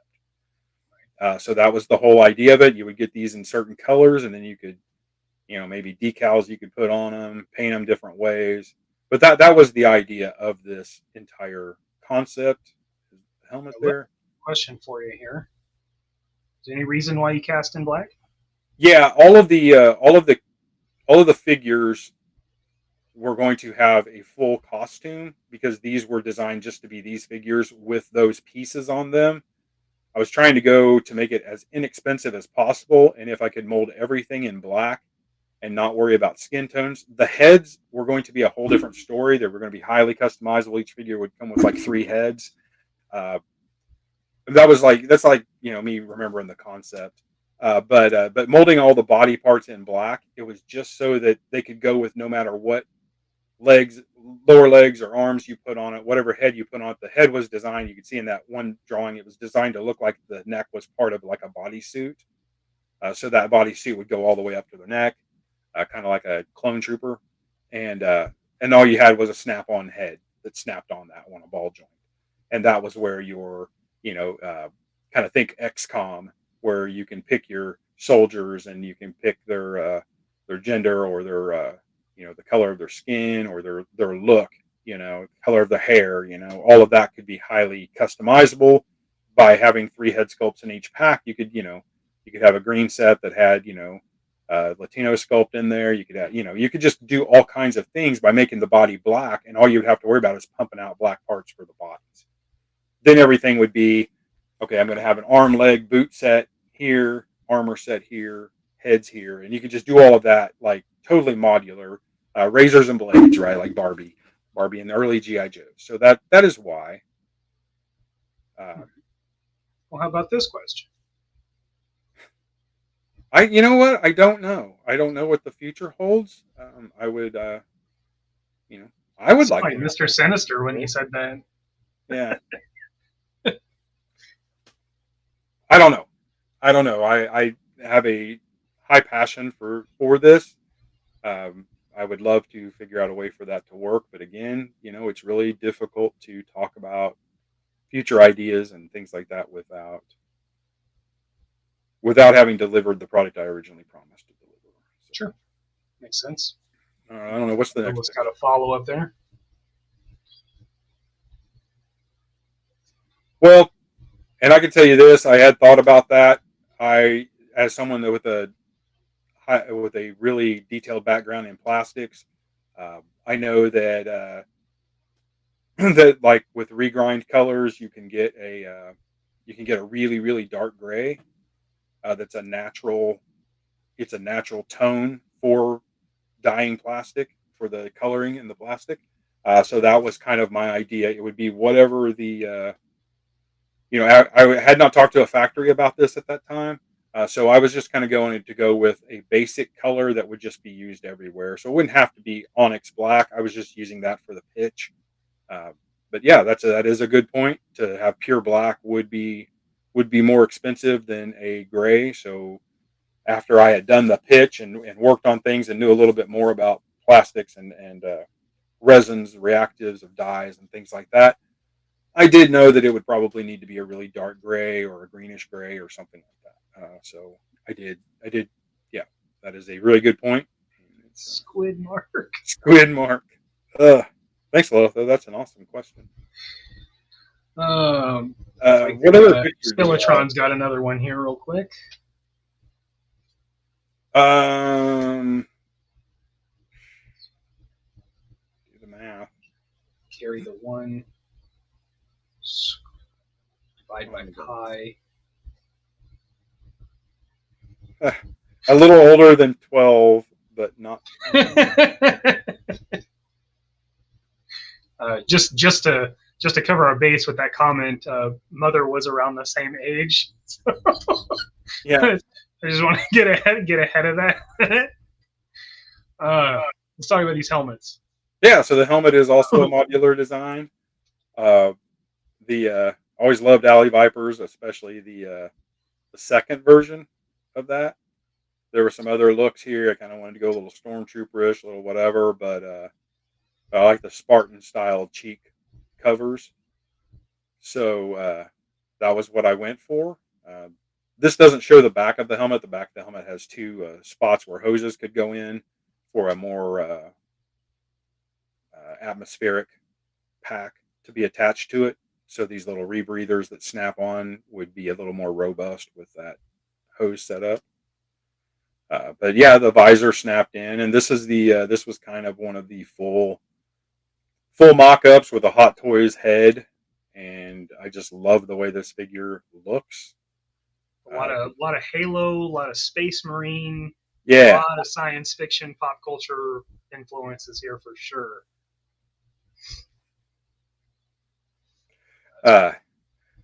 Yeah, the weapons were even modular. They all used the same magazine, and they had that trigger piece.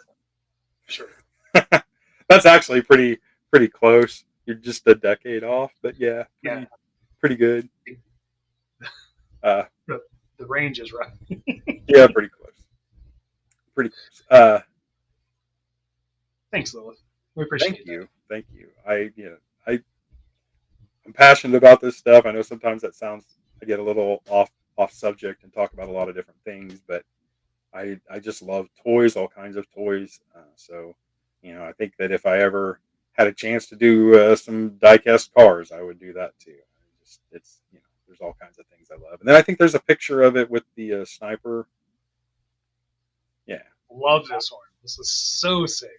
This was on my shelf for a while, so the sleeve kind of popped out. The idea of the regular figure would be those would be capped off, so the peg poked through. But yeah, that's kind of what the assault rifle looked like, and it has attachments on it and other pieces. Yeah, so that's rad. That is damn cool.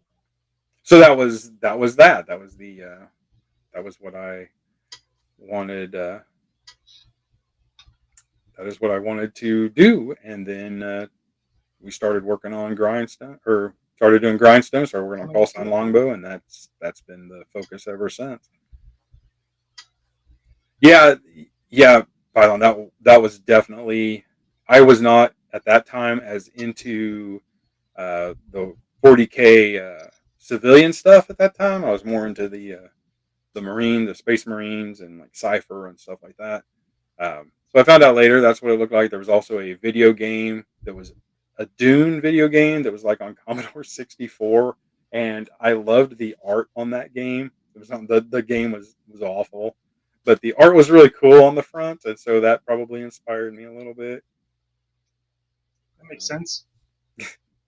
But yeah, he does have that look, and I'm okay with that. I wanted the boots to look like they were gravity type boots, and I wanted the arms to be able to snap accessories onto them, like a grapple hook and things like that. I really wanted to go with play value and actual value. Like a young person could afford a $30 figure with basic accessories and then color them up how they wanted. I mean, it would have been really cool. Like Pinewood Derby cars have those sticker sheets, that you can buy that are like just have like random camo patterns on it. Like just buying stuff like that, just having people go crazy with customizing them. Speaking of custom Pinewood Derby cars, that's something you've dabbled in too. Maybe we should touch Oh, on that one of these days. I Oh, could, you have one? yeah. Oh yeah, get that thing down.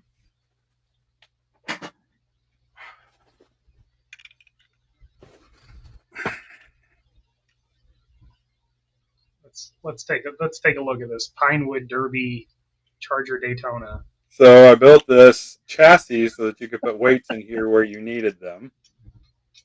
It is proper Pinewood Derby specifications. One wheel is a little higher so that only 3 wheels touch the track. This one was all carved out of wood to be a Daytona. And then I just stained it 2 different colors and then shellacked the crap out of it.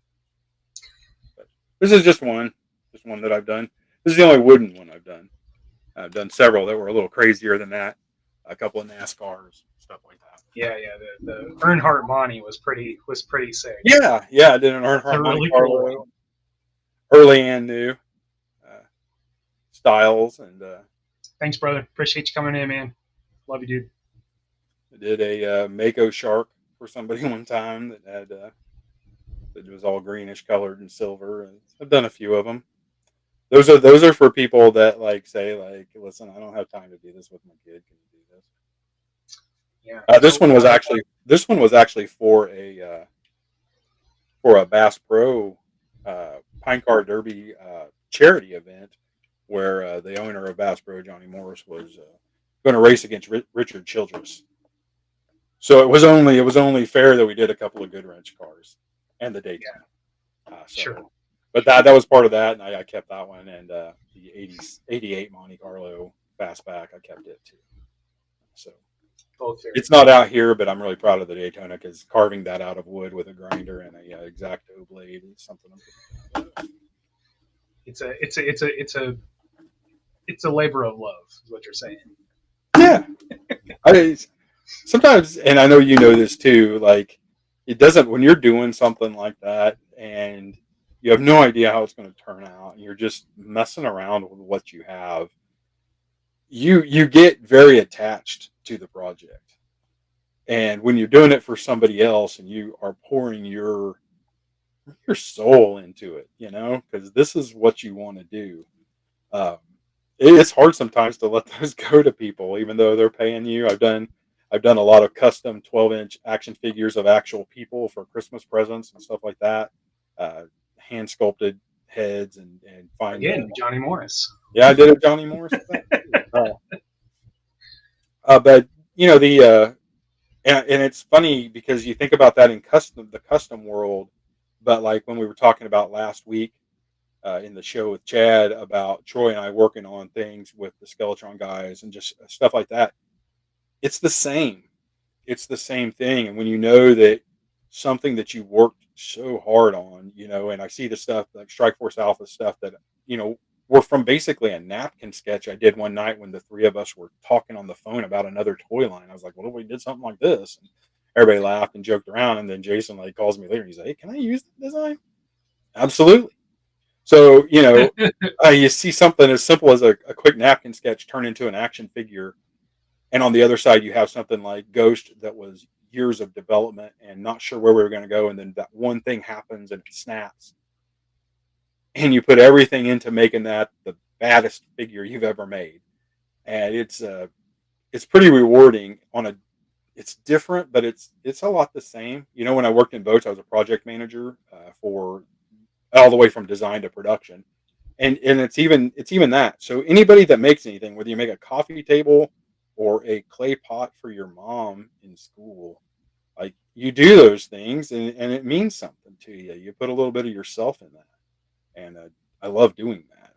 That's part of the fun for me is that I'd make something that somebody else likes so much that they would pay for it. Okay. It's a cool feeling. It is cool. We were talking about the t-shirts. A long time to be okay with.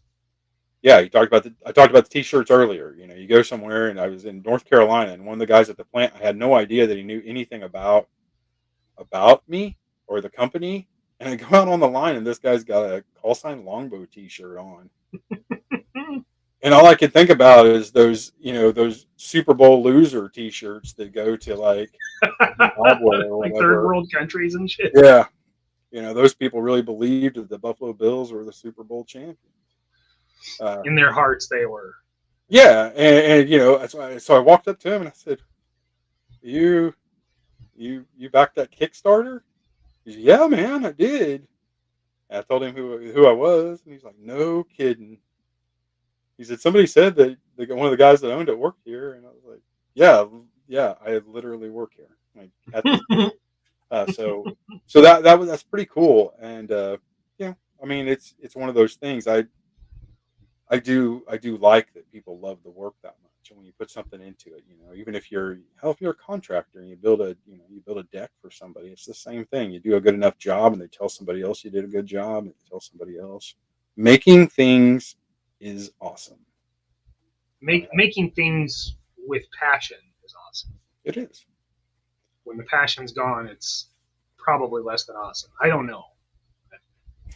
I've heard things. I just read Python's Road Warrior. You know, here's the thing about call sign Longbow: you never know.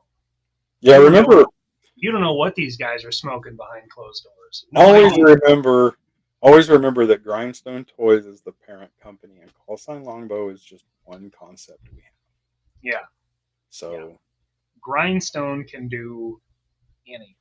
And if you were lucky to be one of like the 13 people that were in that tiny hotel room 2019 after the show, these dudes got some wild ideas.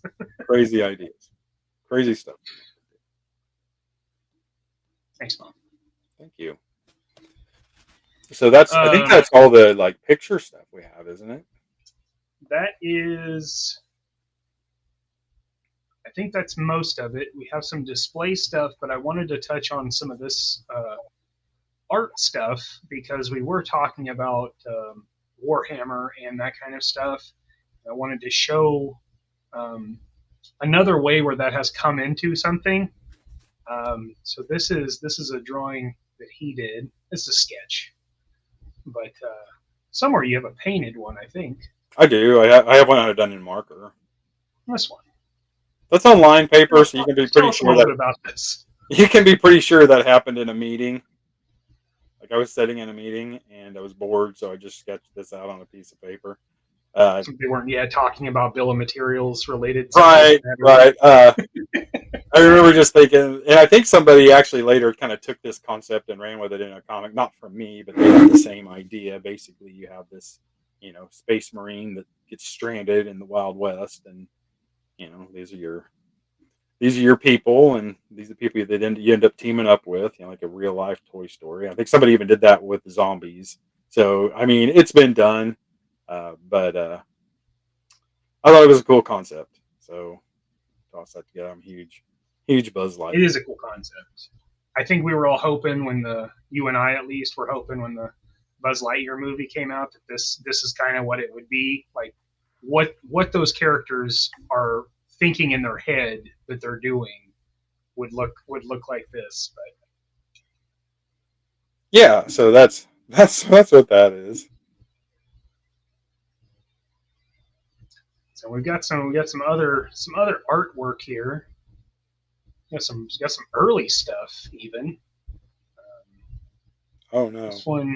This one's about as early as I can recollect. Oh man, a little bit about this. Actually, behind me here, yeah.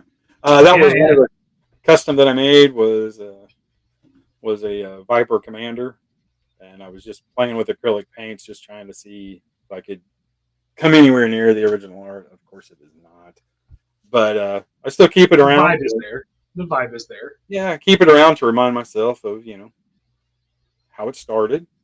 And this was just a 3 3/4 custom I did, and I wanted a figure. I wanted I was going to do a card art thing, and so that was just me trying it out. Hollowed out a viper head with a Dremel. I It did. actually fit on the figure's head. I That remember. that that took some skill and patience, and very warm fingers. Yes, as someone who has done that for my custom um, barbecue and some of the other ones from the the last years, I I did yeah, that for totally, that. totally I did that understand. for that sci-fi too. That Yep, custom that I that's showed true. earlier. It Yeah, was that also one a that one's detail. helmet's removable. Yeah, this one not so old. This one's real recent actually. Oh yeah, the sci-fi sketch. Sci-fi. It's for Yeah. Jason Morel's sketchbook. It was one I did 2 years ago. Yep. Just playing around. We did. I don't have pictures of them, but we had done for Call Sign Longbow. We had done these surveys to see what people thought about the presentations we did and to get their feedback and stuff like that. And we drew random winners, and we did sketch cards for them. So yeah, Right. kind of reignited Thanks, the man. sketch stuff that I like to do. Uh, High concept sometimes. Sometimes they're decently detailed. This one was really one of my favorites. Thank you.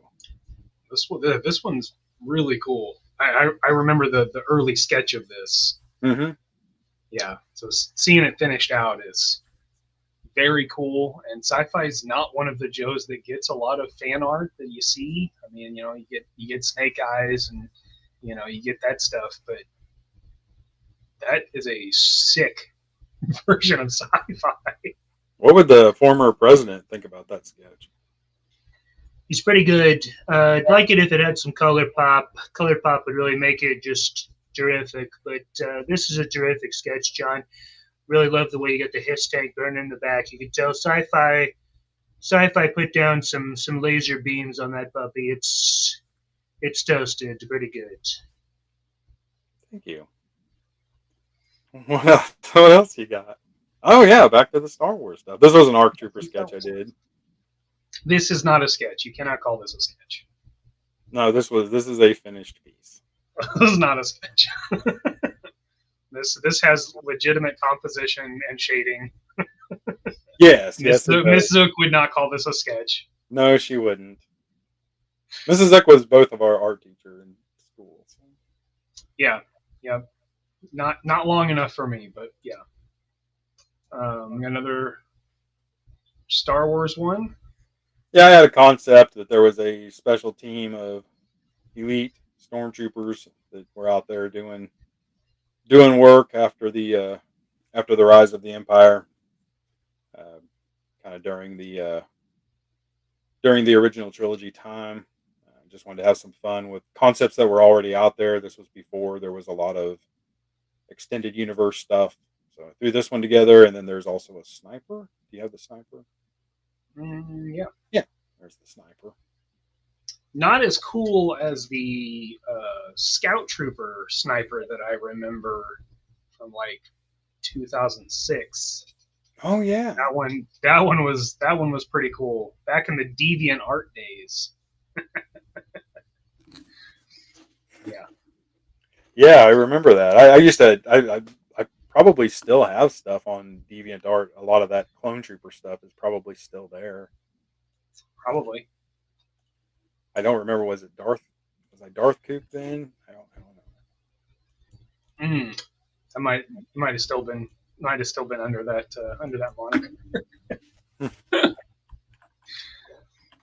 know. Jeff's got a question. How do you guys feel about the term blue collar creatives? It's been floating around. Just curious if you would describe yourselves as that. I've never heard that term. John, you heard that term? uh, that is. I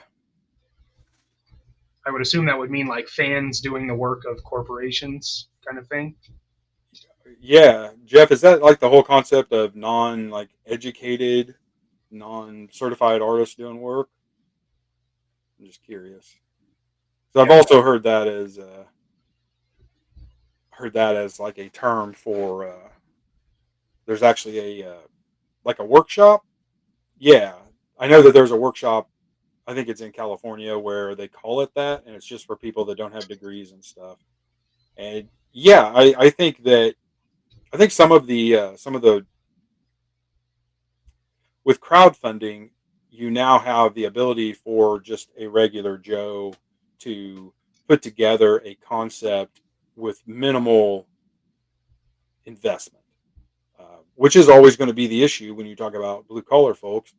That those of us that don't have college educations are, we don't have, trust funds or any of that. It's just working people doing art. I always love when a community does art shows and they just have local artists, and some of, about half of the artists there are just people that just did something because they wanted to try it. I think that's a pretty cool idea. So I don't have a problem with that, honestly, as somebody that has worked factory work of some kind most of my life, even though I have been management and in management now. I have no problem with that. I think it's awesome. I think it in some ways, some of that has become kind of a elitist thing in the last 25 years, that only certain people could get that kind of recognition. But with social media, um, things like deviant art, things like that, and then with Kickstarters coming around now, pretty much anybody with a little bit of talent can put something together. And honestly, if you're talented, it doesn't matter, if you're educated, to use that term. If you've got talent and you can show it, then hell, those guys that do chainsaw sculptures and some of that stuff, Dude, you know, sick. those guys usually didn't go to school for that, So yeah, I don't have any problem with that term at all. I actually would wear it as a badge of honor, honestly. Actually, my thon says you're a purple collar creative with an arachnid flair. Okay, But that's I would tend to agree with that. With the actually actually, yeah. Lewis got a question for you here. When you design your figures, do you look into modern or past military equipment and gear for your soldiers? oh yeah, yeah. That's an awesome question because of longbow, because of the time frame that it takes place in. Troy and I have like just files of pictures of unusual weapons from the 80s, experimental camouflage, articles from like International Combat Arms where they were talking about what the future was going to be, things like that. We have like we keep that stuff all the time. We are always inspired by that. By making Call Sign Longbow a special ops group, kind of like GI Joe, you have more freedom, just like those artists did. Ron Rudat pulled a lot of inspiration from his past in the military and even back to his Civil War reenactment thing. So, yeah, always try to think about those things. Sometimes when I do space and future things, I purposely, depending on what the application is, I will look at something old. I always think about uh, people talking about like Nostradamus, talking about like pigmen in flying machines, and you think about what a World War II pilot looks like with his mask and everything, and you can imagine that if someone had a vision of what a pilot looked like, they would think they were some sort of alien pig or something, I guess. But you take inspiration from wherever inspiration comes. It could be anywhere. It could be a movie. It could be just walking around nature. It could be a book you read when you were a kid. And you just barely remember it, but that one thing sticks with you, and you have to get it down on paper. So yeah, I always try to. If I It depends on the application. If I'm going for something that's supposed to have a nostalgic feel, I always want to take myself to that era. Try to make things fairly accurate. If I'm doing a toy sketch, I always try to make it look like the toy. It's whatever you're doing. But I think that's part of, especially if you're making toys. If you're making action figures or any other kind of toys, you're always going to have people that are going to say like, well, technically, you would never put a scope there. Okay, but it looks cool. I don't know. looked cool. I thought it was cool when I was a kid. I didn't care that I was playing with a stick with a piece of duct tape on it, holding a dowel rod, pretending it was an M1A1. I didn't care. Yeah, it wasn't a Stick. factor. So yeah, Lilith, I try to with call sign longbow because of the era that we're trying to do. We really try to stick with that era. We try to introduce things that were available, uh, chest rigs, all of that. We try to kind of make like they were then. As the story progresses and the military becomes a little more influenced by things that happen, those things will change, and technology, just like it does during any big war, technology takes huge leaps and bounds. Nothing like a good war to push technology forward. So, but I always try to I try to be period specific if that's what I'm going. If that's the concept. I have done a few sketches of things that were just like whatever I thought looked cool, and it was a piece of this and a piece of that. I always think about the Hero Skate game and how one of the main characters was a World War II captain that got a hold of King Arthur's sword. So he's like a mix of World War II and a half armored knight. I think that's cool. I love that. But if you're doing a 1985 to 86 themed toy line, you kind of want to stick with that time frame if you can. For sure. It's great question, Noah. Thank you. Just Jeff. Um, I'm blown away by all the people doing this and making it work and seeing it through. I love the idea that folks can just make it happen. I know he's not a 4-inch guy, but Longbow is playing all the right notes for me. So we appreciate that. Yeah, thank you. Thank you. The whole idea, that Troy and I wanted to capture was that nostalgic feeling. And even the guys at Skeletron understood that. And when we worked on the Wolf Trooper together, that was our intent. Was we wanted that first grindstone figure that hit the shelves to be a very nostalgic hit. Obviously, we wanted it to be a badass toy and have great art and all of that. But at the end of the day, when you get the strength and you just tear that bubble off, man, that's where it's at. So Mython says, I think I saw Mikey say he's going to DFW. John, are you going as well? I am. I went last year, and this year, since the weekend that it happens is also the same time as Joe Fest, Troy and I decided to split Longbow representation into two and let us hit the fans on two fronts and bring in more fans. Obviously, two shows are better than one if you're trying to bring in fans and make some sales and get people interested, generate some interest in the line. So Mikey and I will be representing call sign Longbow at DFW, and Troy and Shalina will be doing Joe Fest. So we'll both have stuff to show. We'll both have product there and things to buy, and Come see us. yep, we're going to be there. You bet. You bet. Lilith, the Cold War era is fascinating, especially the Soviets in the America and some British equipment. Any chance of a Soviet ICBM vehicle? I know I can dream, right?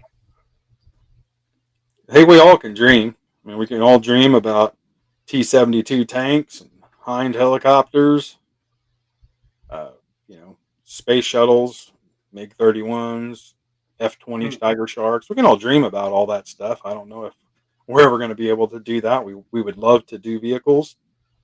We have concepts for vehicles. We've even 3D printed a couple of small vehicles, and they've been at shows before. We've shown some of those.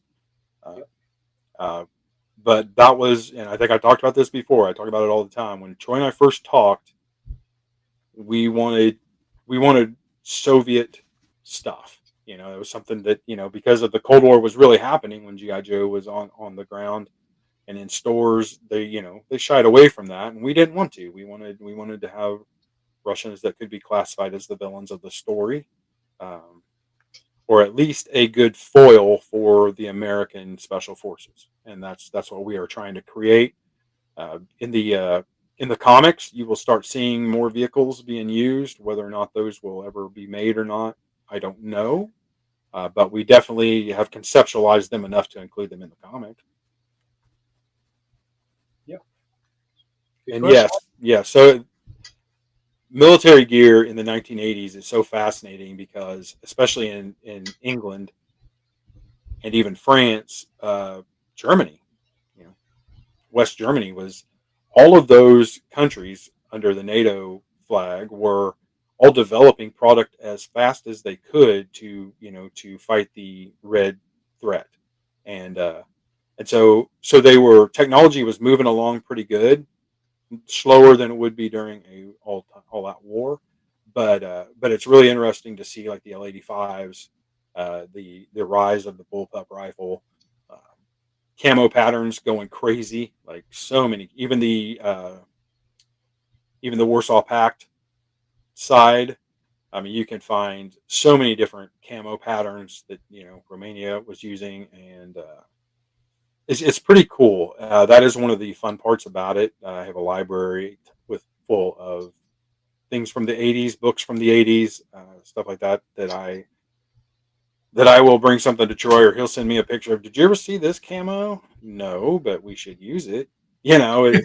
So anybody that knows would like be like, hey, that looks like Rhodesian camo. Uh, you know, uh, and that I think that is part of the fun of being able to develop your own line and do your own thing. You can put those deep cuts in there that only certain people would notice. I mean, you're going to have people that'll be like, well, that is almost this, but it's slightly missing. It should. Sure, but you knew what it was when you saw it. You knew it was supposed to be an L-85 or a Sturog. You knew that when you saw it. Come on, man. Give me a So break. what you're saying is call sign longbow has they're like 60 deep in army builder like concepts. Yeah, just sure, just like this would be cool. Put that put that on the sure, list. Let's see. sure. The Spetsnaz mold really does have a lot of potential. How much we'll use that remains to be seen. But Troy and I, if you looked at our favorite movie list, Red Dawn is pretty high on that list for both of us. And there's the story about how they did a lot of the Russian equipment and uniforms and everything else for that movie is so fascinating and interesting because it wasn't actually military gear, Soviet military gear, but they were close enough that like the CIA paid them a visit and asked where they got the drawings for them, where they got the designs, and they were just using satellite photography that was readily available from a government bookstore about Soviet power. They were just guessing. They got it pretty. I mean, they did a pretty good job. A lot of Pretty it's pretty close. cool. Pretty close. But gun fans can go in there and pick out the ones that are real AKs and not real AKs, and you know it, Sure. it's a fun movie. It's a great movie, and it's one of those things that I always kind of think about when you think about the rebels and how they were the Wolverines and how they dressed. It was a mix of civilian and different Russian patterns. That's pretty cool, and it opens up a whole different line of thinking if you're doing customs and you imagine like modern um, special forces mixing and matching patterns. Even in Vietnam, Navy SEALs wearing blue jeans with a Sure. standard shirt. Just something like that is something interesting, and only people that are aware that that really happened would think that was very cool. Yeah. Mython says he looks forward to seeing us both. Since we're Star Wars guys too, he'll be sure to stop by in his 501st Legion costume.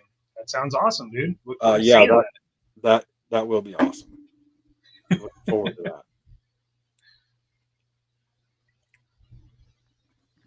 So this is an interesting question, and since we're in Chad's time slot here, it seems apropos. Do I have about 6 of these? I probably watched that movie less than Red Dawn and Terminator, but it's still. I love that movie. I love the concept of it. I thought it was totally cool. I love the bikes and the sand razors. I love that. I think it's fun. I think it would be cool to see a modern version of that film, and I wouldn't care if they kept all the cheesy names and everything. But seeing that Sure. with more tactical costumes, I think would be pretty cool. Or just explain to me how the gold spandex is tactical. I would be cool with that too, man. If I can buy Python Patrol, I can buy Megaforce. Definitely, yeah. That's not a stretch at all. If you've already accepted one, just accept the other. Those Hind and Red Dawn was used in the other movies too. That's cool. Yeah, if I remember Those are made too. I remember my history on this. They used a Puma helicopter, uh, which is a French helicopter that the Hind was actually based on. And I think that's why the design looks pretty similar.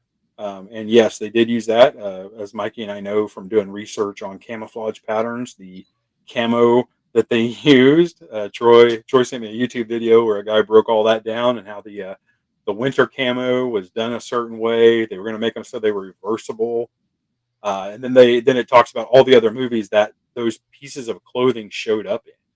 The Hinds were used in a couple of other shows, Oh, buddy. and other things. The missile, or the not the missile, the APCs, those were used elsewhere. Basically, the people that worked on Red Dawn in costuming and special effects, logistics, those people got their money out of those props. They really did.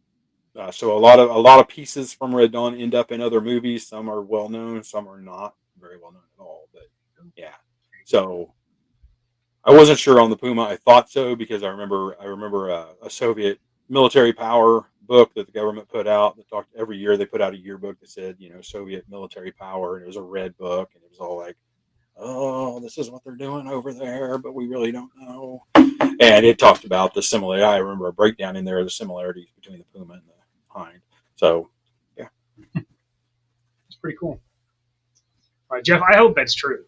I hope you do dress up like that. That's my favorite version. So yeah, better. Jeff, you say that people always complain about those years of figures, but you know, Bazooka legitimately is a contractor before there were contractors. He is the blue jean, flannel shirt, tactical vest. Yeah, yeah, they were ahead of their time on that one.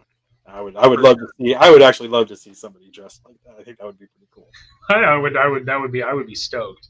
I'd want to know where you got the pants, but yeah, that'd be pretty wild. You've got some adoption offers here, Dad. If you're wanting anybody, uh, Lilith's interested, and apparently Mikey is asking me if I want a new brother. Mython's interested. So if it's ever something that you wanted to get into, I don't have any siblings, so I don't know what to do with that. I was like Ricky Bobby with my hands. I don't know what to do. But I didn't have siblings, but I had a dad who was kind of like a best friend and a brother growing up. So I think I'm all right on it. And yes, I do. I am aware. Yeah, he's my guy. Thank you guys, really. Are you a fan of Tom Clancy books and movies? Yep, absolutely. Definitely, Absolutely. definitely, and games. Oh, and the games, yeah. And games, dude. Hold Wow. on just a second. I'll be rocks.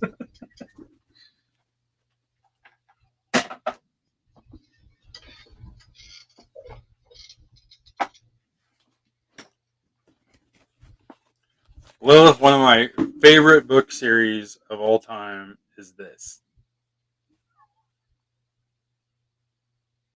So, this story is about a special forces group that is put together of a soldier from each branch of military. Each one has a specialty. One is a computer slash pilot slash driver. Each one has a thing they do, and it's after World War III is over, and they get sent on these missions across the United States, and it is so interesting. I loved the concept of having a multi force team like that. But this, you can get these super cheap. The art on the covers is always awesome. This is another one where it's a winter mission. So I got the whole series. I don't think they made a whole lot of them, but it's a pretty cool book. That influenced me heavily. For Red October is also an awesome book. Yeah. That's cool. That's cool that somebody else has actually read that. Let's see here. Yes, that is true. But Well, sort of. to be fair, they were we did kind of share. So that was where the sibling dynamic kind of came into it. Because he'd have them all set up on the shelf, and I'd be like, I want to play with this one. He'd be like, yeah, you're not ready for that one. And then I'd have to build my own, like Firefly, and that was damn near perfect. So I had to make my own. So, yeah, lots of sharing, lots of battles. It like took like the entire living room floor, and Dad would come up with a storyline, what kind of mission it was, a rescue mission, extraction, and we would play out a story, and usually setup took about 2 hours, and the battle lasted about 20 minutes. Mm-hmm. That was about that was about right. I know I didn't talk about this earlier. I was talking about the time that we pretended the stealth pilot got shot down and like burned grass and everything, and we were playing. we were playing in the yard, and like a couple other neighborhood kids came over and like saw us playing, and they were like, "What are you guys doing?" We had 12-inch figures out there, and like everybody grabbed one, and we told them what the mission was, and we're like, they have this box that the pilot has, and whoever captures the pilot will win this, will win this mission or whatever. So it was everybody fighting against everybody else. It was funny. It lasted till dark. I mean, that was the longest we ever played. It was probably the longest we ever set up one too. But everybody kept like riding by on their bikes, like, what are they doing over there burning grass? They got toys out there. Maybe they're burning toys. Check it out. Burning toys, yeah. Yeah, talking about Red October, that is great. That's cool. Cliff, that's cool, man. Your new Australian sibling. That's gonna be weird. Keep it down because I got to go to work. Okay. So bring Vegemite, please. John. Hey guys, two action figure legends. Thanks for streaming. John, thanks for showing up. Thanks for tuning in, man. I appreciate you on many fronts, my guy. I've done a plethora of commissions for that man. Some beautiful work. He has some good taste. He likes pushing my boundaries. I like it. He's a good guy. So we've talked about a bunch of stuff. Does anybody have any other questions for us? Yeah, anything you guys want to know? I will say we're not real sure on what our when we're gonna go forward on like when we want to do these, like what day. We're not really sure about it. We don't, we know we don't want to. We're obviously not going to take this time slot on Wednesdays, Sundays, Fridays, because we got Jay and Chad. But we are curious what everybody thinks about a day of the week. This time is pretty ideal for John and I both. We're both Central Time, and we both have work early in the morning. So this works for us really well. So we'd like to keep it around 6, and see what day of the week. Could do a Tuesday or something. I don't know who streams on Tuesday, so that's something that we got to figure out. But we'd love your input on it. Yeah. Good question. Well, I am a big fan of the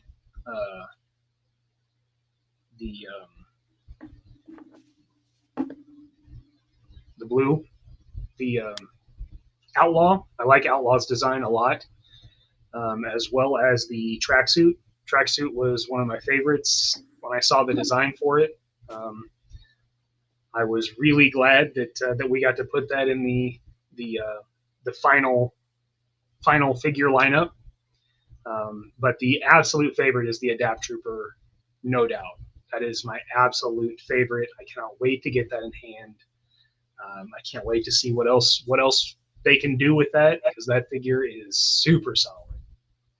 So thanks, bud. Yeah, love that.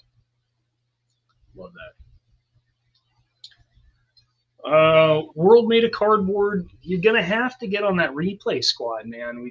I don't even know what all we talked about tonight. You're just gonna have to find out. Okay. Thanks for coming in, man. Appreciate it. Absolutely. So yeah, so we're still kind of putting this format together. We just really wanted to. We've talked about this like for a year, and it's just we just want to put something together. We have lots of ideas for shows. Like doing one where we talk about ideas for a movie, or we talk about more custom stuff, more toy stuff. There's a lot.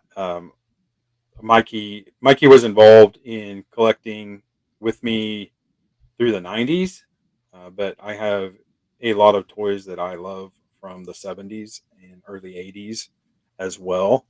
We talk about that. We talk about whatever, and there again, we talk about other things Mikey and I have done together, and uh, but we just wanted. We thought it was everybody always at shows, is always mentioning our dynamic and how cool it is to have a father and son, that are that close and do the shows and get along with everybody and try to just have a good time while also contributing something to the hobby.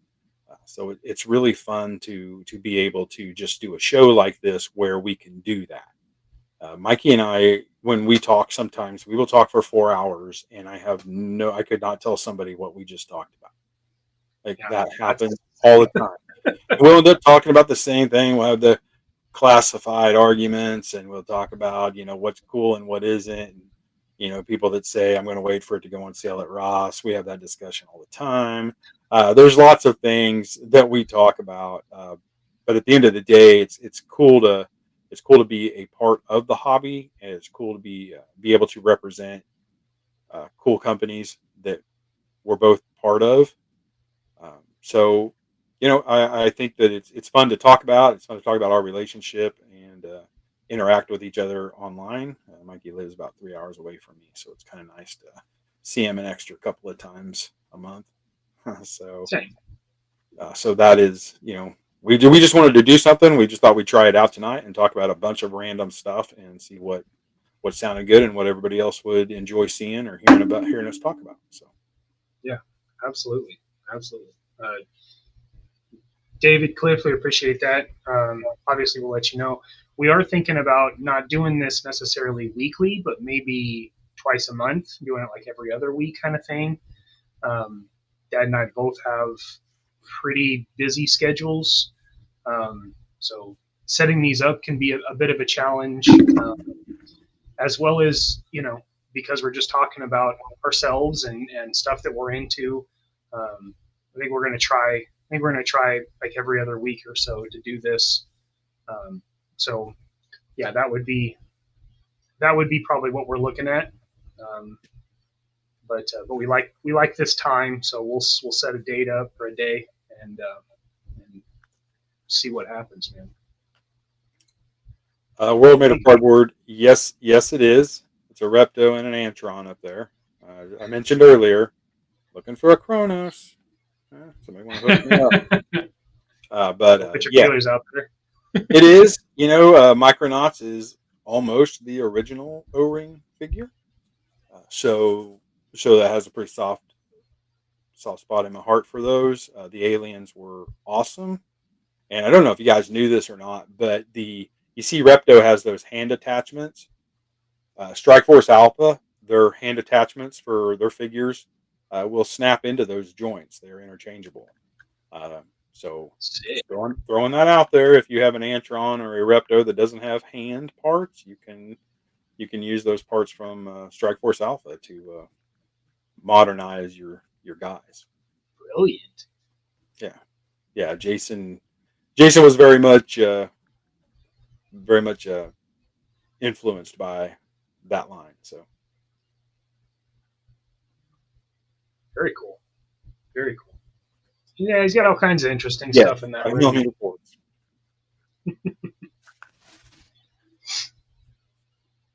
Yeah, All we right. can.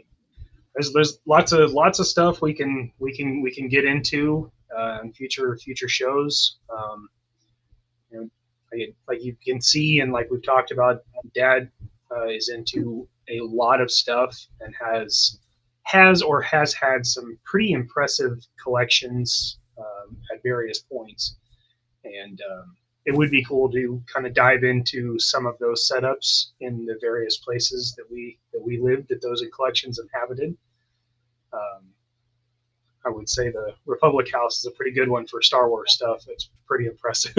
Yeah, it was. um, so yeah, so there's lots of stuff we can get into, but yeah, just let us know. Let us know in the comments what you'd like to see, what you'd like to hear more of, and John and I will put another show together and lay out some ideas for some other ones. We've kicked around a few, and we're not necessarily stuck on toys. I mean, Dad and I are both big into movies and music and cars, and there's a lot. We're pretty on track with just about everything, on most of our interests.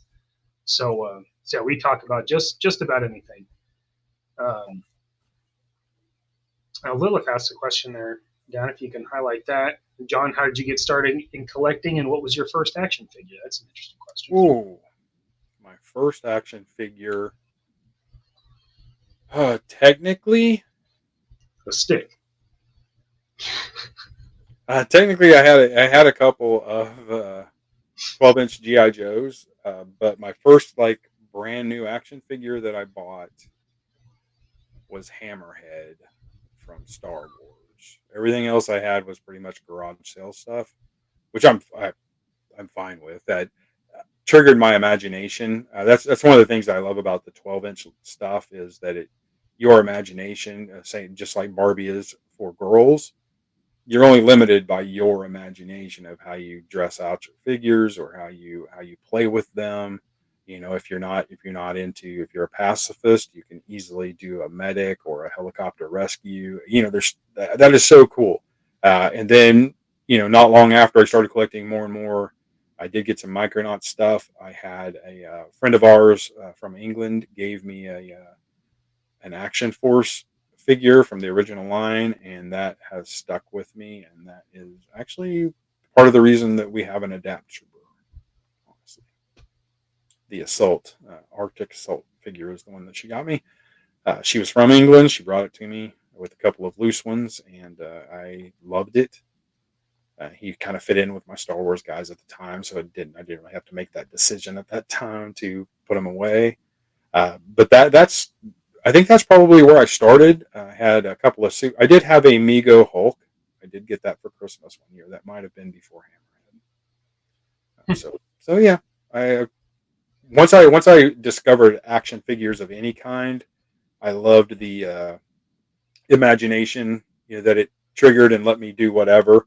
Like Hammerhead has a hand that's kind of like this, so I pretended that he was secretly a Jedi Master and gave him a toothpick sword, and he was set. You know. So. And the Clone Wars cartoon rewarded you for we that. actually got we actually got Yes, Roaring Kyle. one of my favorites. I love that. That's so cool. The Bear Living Charlie says his first action figure was the $6 million man. That's pretty awesome. Yeah, we had a friend of the family's that had that, and I thought that was so cool. I think that might have been the year I got the Mego Hulk because Yeah, I love the Incredible Hulk as a pretty kid. And Lilith says the 12-inch vintage Joe is awesome, but the price is ridiculous, just too expensive for me. That's true here in the States. I can't imagine what you'd have to pay in Australia. That sounds absolutely awful. Yeah, it does. It does suck.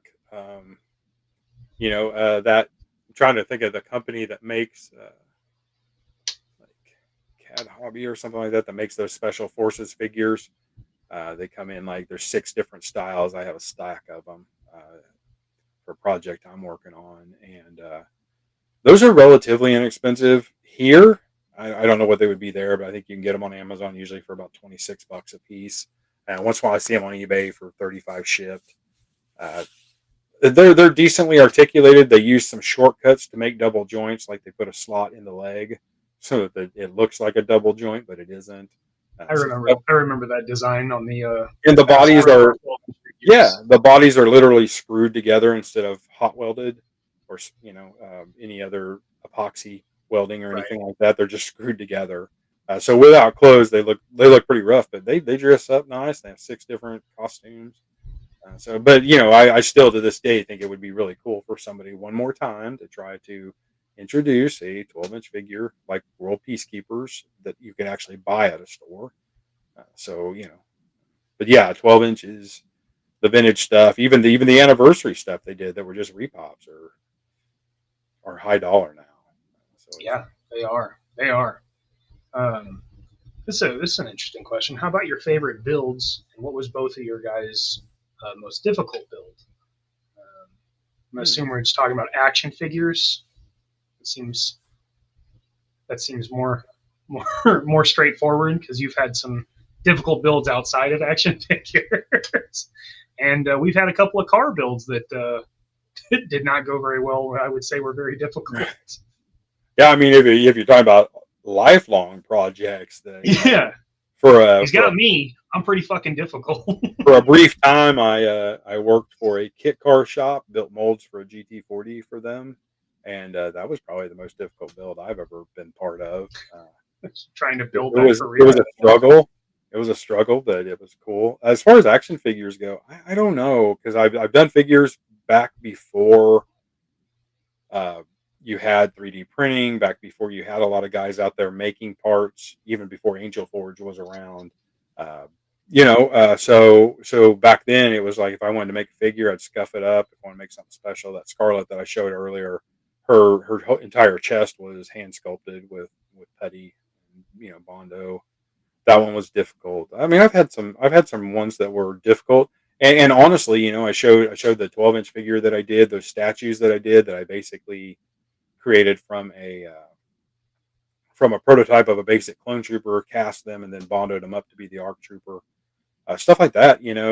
That was probably my most challenging build because at that time I was experimenting with casting, I was experimenting with resins, different materials to sculpt with. I I wish 3D printing would have been around then, but all of that gave me the skills that helped me do rapid prototyping and things like that later. So that's Sure. so I would say that the spaceship was a very difficult build because I had very little resources to design from, and it was complicated. Your 3D print, your bed is only a certain size. At that time, I had access to a pretty nice one, so I was able to make the pieces a little bigger than most people would be able to. So I think anytime that you end up customizing the parts or making something from scratch, that's going to probably be difficult. But I don't know. I can't pick one off the top of my head, an action figure build that really almost broke me. I would say, Mike, I don't know if you remember this, but I made a fully articulated ARC Trooper 4-inch figure from one of those Clone Wars 2004 figures. I No, I made don't him, remember. yeah, I made him completely articulated. So I had to basically bond to those sculpts onto a super articulated clone trooper that came out late 2004. That was incredibly difficult. That was the first time I experimented with something other than really cheap Hobby Lobby resin. I used a white resin with it. It was a challenge. I can't tell you how many molds I destroyed and how many pieces I messed up making that thing. But make one ARC Trooper figure that was super articulated. That first one's always the worst one. Yeah, I would say my most difficult one was probably Dragunsky. It's probably the most labor intensive figure that I made because that figure, all of the stuff that makes him look like Dragunsky, I sculpted with milliput. So the pads on the legs, the torso, the helmet. Um, well, Spoon did help me with that helmet. He took that Data Viper helmet and enlarged it a little bit for me, and then I sculpted on top of it. But that figure was a lot of sculpting. I would say it was more intense than the Falcon. The Falcon was just time and patience. Yeah, that's a really good question. And I will say too that if you're getting into it, use resources. I said in the last Yes, show that message boards can be really rough, except for the customizing message boards. Those guys are really helpful, and a lot of times those guys will have parts laying around from another project, or they can tell you like, "Oh, just get this." find one of these and cut this off and use that. Those guys are so helpful, and you really push each other to do more things. Somebody that's new, they're always really helpful with those guys. So definitely join a couple of customizing groups if you're not already on them. You probably have been, like, kind of lurking and just learning, but Yep. just do that. Those guys will also be super helpful with paint and stuff like that. So Yep. Yep. That's definitely how I got into it. I started following some groups and seeing what other people were doing, and I started getting ideas, and then before you know it, I'm into it. And I have always tried to pay that back the best I can. I mean, that's how Chad and I got to know each other. He was another guy that always commented on stuff I did, and he started asking me about paints and what I would use for this. So I try to be active on those pages, and I try to step into a mentoring position where I am more than willing to give you any of the information I have on that kind of stuff, because it's not, I don't like the idea of gatekeeping that. It's something that I think we should share. Information is to be shared in my book, most of it. So Cliff said he had a bunch of 12-inch GI Joes or hand-me-downs from a neighbor. yep, I had a neighbor with some too. World Peacekeepers are impressive. They are, and they're fairly inexpensive if Definitely. you can find them. Yep. And Mython. Yes. Oh, so there he is. And mentioned previously, I don't really remember. Oh, yep, there he is in the flesh there. Um, super great, but you can see it, sort of. It's really nice work. Thanks, buddy. So yeah, so a lot of that stuff, I don't know where that belt came from, the harness. It had that holster up there. I don't know why you'd want your grip in your throat, but that's the design of it. The M4, I don't know where that came from. Yeah, I just made a harness for a little drop sling, and yeah, Some of the same. parts I think came from that. I can't remember the line, but it was a 6-inch line that didn't have. I mean, they were trying. It was a back. Man, I cannot remember the line of it. It might have been Special Forces, but I don't remember Hmm. who made it. And they had some really good rifles and weapons at that time. And also, when Classified first started, I realized that a lot of the stuff that like Chat May was doing were too big for 3 3/4 or 4-inch figures, but they actually scaled really nicely with classifieds. The Rambo line from the 80s, they made a couple of accessory sets, and some of those scale okay. They look a little cartoony, but with the right paint apps, they look pretty good. Yeah, So we yeah, were looking at that L85 that I gave Big Ben. We don't know where that came from, but it no does idea where resemble that the came Emperor's from, clothing. but it's good to see it. You know, it's nice to Yeah, see it's it. cool, and it works pretty good. I mean, um, dude, I order a bunch of 3D accessories from on Etsy. Is he's printing me a new style one that's all tacked out. It'll get swapped out, but it's an excellent placeholder, and if you painted it, it'd look great. It would. Yeah, you know, speaking of classified custom stuff, Don Man Art Studios has a Patreon. Every month he comes out with several. It's like $15 a month to be a Oh yeah, skeleton sergeant, and every month he doesn't always do his own sculpt. Sometimes he has like fan art and stuff like that. The stuff is great. The head sculpts are pretty good, and it's always new and fresh stuff. Sometimes he'll go back and redo a weapon that he did last year or whatever, and you always get that in your subscription. I highly recommend him. A couple of friends of mine and I are all subscribers. I met him at the last Joe Fest. A really cool guy. Uh, but yeah, that is a, you know, there's a couple of guys on Etsy, and then there are a couple of others out there other than, you know, and there are, you know, heavy hitters too. But those guys all do sure. really nice 3D print stuff to help you accessorize and accent what you have. Don Man does a lot of vests and harnesses, drop And down he holster. does really, really good work. He does. He's not even on this continent, right? Is he South America? Yeah, he is South America, Yeah. Colombia, I think. Is it Colombia? Okay. I think so. I might be wrong about that. I Yeah, I remember I got to talk to him as well at the last Joe Fest, the last Joe Fest or the one he before that. even has some. If you're a member, he even has a. He has a set of some action figures that he's doing that have zombie alternate sculpts and stuff. That's really cool. So if you guys are looking for someone, I'd check out Don Man's stuff. I mean, I like to. I'm a patron. I remember have been for a couple of years, and I have a entire folder of his STL files. So I highly recommend him. Yeah, I would agree. Share this real quick.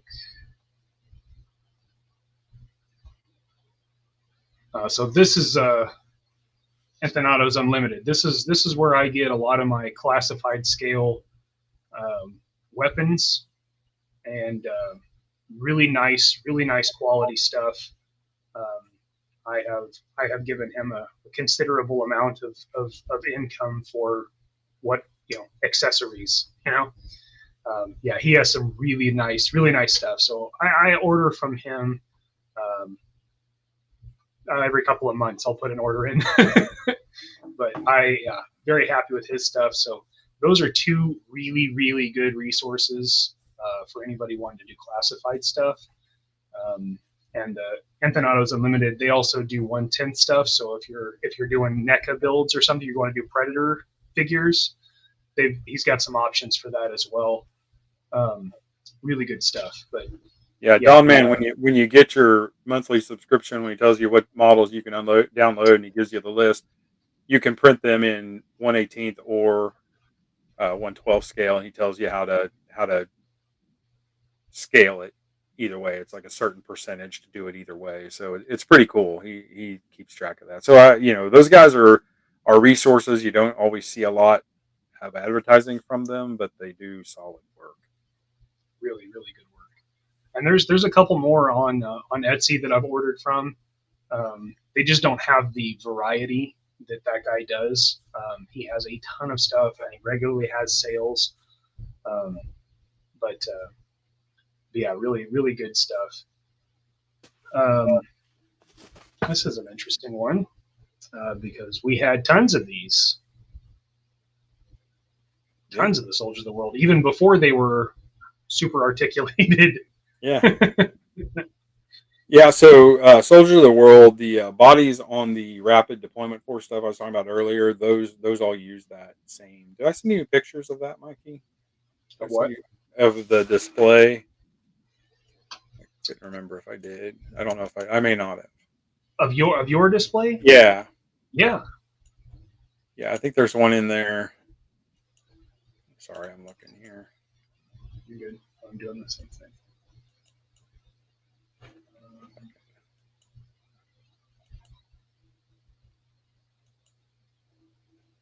Yeah, here we go. So these are. Did you find it? I did. I was looking for the one that shows the top row. Okay. Well, that's Star Wars. Nobody likes that. It's so much Star Wars. Nobody likes that. There they are. Yeah. So these guys, same bodies as World Peacekeepers. I'm pretty sure he was using the same molds. They did these for several years. Several different. This is the Rapid Deployment Force line. Yeah. But World Peacekeeper stuff, especially when they got towards the end and they were doing all the World War II and Vietnam accessory sets with the oil barrels and the spare tires and all that. That stuff's great. I think I still have a Ben Franklin and a George Washington. I remember those for sure. I really love that. One. I love that line because you could literally get Revolutionary War characters. Civil War Army. Yeah, they did all kinds of wild stuff. It was terrible quality, but at the time, it was. They even did a Wild West series that has a Jesse James. So, yeah, man, they were killing it. For something You literally go buy a 12-inch figure for $10 at Walmart. You know, and that's how the World Peacekeeper line. It's up there. That's how it is. That is true. Well, And the I Vietnam remember. stuff I remember getting really. the M16 with the night scope on it, and I was like, "Oh my god! I finally have Stalker's rifle." Yeah, towards the end of that line, It was they fragile. came out with a new body, and the materials and the quality of the uniforms were way better because Dragon was out there and BBI was doing stuff, so they kicked it up a notch. The last 2 years that stuff was in production, it was good stuff. For like Yeah, guys like me and Mikey that we were buying them to play with. You know, we didn't want a pocket that would snap off. We didn't care if some of the pouches were plastic. And even when they did plastic pouches, a little black wash on them, and they looked really nice. So it yeah, didn't matter. I mean, it was. yeah. It did not. It did not. Um, Mython asks if you collect any of the Valaverse stuff. Yeah, yeah. I was in on the first Pretty early on that too, first weren't you? run, yeah. And I always try anytime he does a new Swarm Trooper, I'm in for that. Uh, Man, they're sick. yeah, they are. They're sick. It's good stuff. I don't. I I religiously collect the classified stuff. Again, it's a lot of nostalgia there, and I've always supported GI Joe, even Sigma 6. Uh, I really liked. I really liked those. You Not tried to so. say that under your breath. I caught that. Yeah, yeah. Sigma 6. I don't know if you guys know this, but Mikey's not a big Sigma 6 fan. And every time we do a cleanup in one of my rooms and one of my boxes of Sigma 6, he's always like, "Oh, good kindling." Do we want to take this? Just cycle them so Take they this can to make the furnace room now. I got rid of all my MIP stuff, but I have like every. I do dump on them a fair amount, but in their defense, the last couple of waves of them, they had some really cool designs. I remember years ago on one of the message boards, on one of the what was it? I can't remember what they were called now, but the Usenet. Oh, dating yourself there. Yeah, I know. Good. Before you were born, we had to get up and dial up on AOL Online. And we had to do When I was a Usenet boy, groups. I couldn't use the telephone and the internet at the same time, much less the same device. But the Thomas Wheeler is a longtime Joe fan. He has several letters in the comics, and Thomas put out a like a just a thing, a poll out there to see, what would you like to see the next GI Joe scale be? It was after Extreme had failed, and they tried Sergeant Savage, and I think I voted, and I remember him coming back, and he says, "Well, only one person says they should do it in 8-inch scale." That was me. I was the only one. I was the only one that said, "Let's do it." But yeah, I do pick up some of the Valaverse stuff. I do like the customization of it and being able to. I think it's cool. Think about this: the Tracer Glow Swarm figure. And do you think there'll be any glow in the dark figures for Longbow or Grindstone? Rather? Yeah, I don't know. I actually love that figure. I'm just going to be honest about that. But Oh, it's cool. The Wolf Trooper figure has glow in the dark swords. So I don't know. I don't know if we'll ever do any glow figures or clear figures or anything like that. Just have to stay tuned. Stay tuned. Don't touch that dial. It would be cool to do a Chernobyl Spetsnaz trooper in glow in the dark. Holy shit, that's cool. That's a sick idea. It's a little morbid, but it would be funny. Yeah, that would be cool. I mean, you got the snake eyes with the radioactive That's container from that. That's just the practical version of it. Lego GI Joe stuff. You talking about like Built to Rule? Because he's a Built to Rule fan. We got some cool stuff out of that. We did. I was already playing with Legos and GI Joes at the same time, so that was totally fun. You're talking about Built to Rule. Yes, we did, because there were a couple of figures that you could not get. Built to Rule did a Firefly that was pretty sick. Firefly is cool. Hollow Point was cool. Yeah, Blowtorch. They did some Torch figures was that were pretty cool. good. Some that weren't. You know, they did a Flint that didn't make any sense. The Duke didn't really make a lot of sense. Cobra Commander didn't make a lot of sense. But if you're talking about like the brick type figures, I really liked them when they came out just because they were so simple. But you know, at that time we were kind of starved of anything, and I mean, some of us, you know, might have even bought Pop GI Joes, Pop vinyl. Mhm. You know, we were Well, starved you're for already at some. Sigma 6. What's the difference? Some What's the difference? the fair, anime version and the marshmallow version. You gotta collect them fair. all.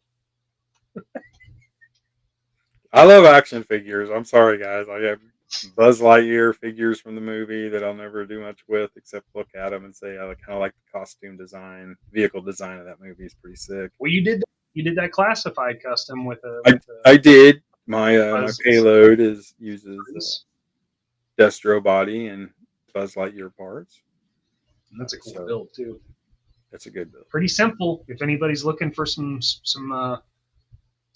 space figures, that's a pretty easy one to get into as long as you got a Dremel and some steady hands. Yep, I think they went up to $12 Whoa, on Amazon. that's still acceptable. Destro's still 14 on Walmart, so Yeah. that's still those two figures still less than one retail classified. That's good. This is the set. Scales nicely. The figure isn't so great, but the armor, you do a little Dremel work, pops on there, the head will fit. You know, have some fun. Pretty cool. Do something out of the box. Pretty cool. Yeah, looks good on the Destro. I think you could probably sub in a mole right there and get some variation. Yeah, absolutely. Definitely. Yeah, that'd be cool. So let's see. Yeah, that's pretty much all the pictures we have there. Made it through most of that. We did. All right. So, All right, well, guys. anything you want to address with the crew that we have here? No, really appreciate everybody that came out and watched the show. And you guys that watch it on replay, we appreciate you watching it on the replay too. Absolutely. When we do the replay, if you guys want to make some comments, suggest things that we could talk about, or if you're even interested in us doing another one, let us know. This was fun. I like doing this. So keep us informed as to what you'd like to see, and we'd really like to do a couple more shows. Yeah, well, we'd love to make this a fairly regular show. I mean, we both enjoy talking about this stuff, and anybody who's met us in person knows that this is something that we're both very passionate about, talking about toys, and especially that the lines that we're involved in and have been involved in. There's lines that could have been involved in that didn't happen. Maybe someday we can talk about some of that stuff. Yeah. Yeah. Well, I will get my plug in here. I see that somebody's ordered some longbow figures. CSlongbow.com. That'll direct you to the pre-order store, and Skeletron.com. They've got should have some O-ring retro figures up there. If you're interested in modern, there's some gorgeous modern figures on their site also. So go out there and grab a few. Get those pre-orders kicked up for us. The more pre-orders we get, the faster and better we can do with new releases and get you guys info on what else we're thinking. Yeah, and absolutely. To echo John, I totally agree. You guys interacting with you guys. This was one of the main drives that we wanted towards doing this whole show was to be able to interact with you guys and share our passions and our relationship, because people seem to really like our dynamic, and I do fully appreciate and understand how incredibly rare what my dad and I have, and very thankful that I get to do this with him. And obviously, I wouldn't be doing it without him. So really, really good stuff. And yeah, if you guys are into the call sign longbow or haven't looked at it yet, definitely go check out cslongbow.com. And if you like that, you're gonna want to look at Skeletron. You're gonna want to look at Skeletron anyway. I'm gonna tell you because that shit's fucking sick. It is sick. It is good stuff. Yeah. So and Skeletron goes for the 118 retro, the modern stuff, as well as 6-inch, and honestly, just one of the coolest spacecrafts you could have on a shelf. So check that out. Download the comic for CS Longbow. Get yourself some multimedia there. Get the story. Get a little glimpse as to what's coming. I think you guys said that you're working on issues 2 and 3 right now. Yep. So yeah, we got some stuff coming. But thank you so much for watching our show. We really, really appreciate it. Let us know in the comments what you'd like to see in future episodes. This is still in its beginning stages, so we would very, very much like to hear what y'all think, what y'all thought. Anything you got to add, Dad?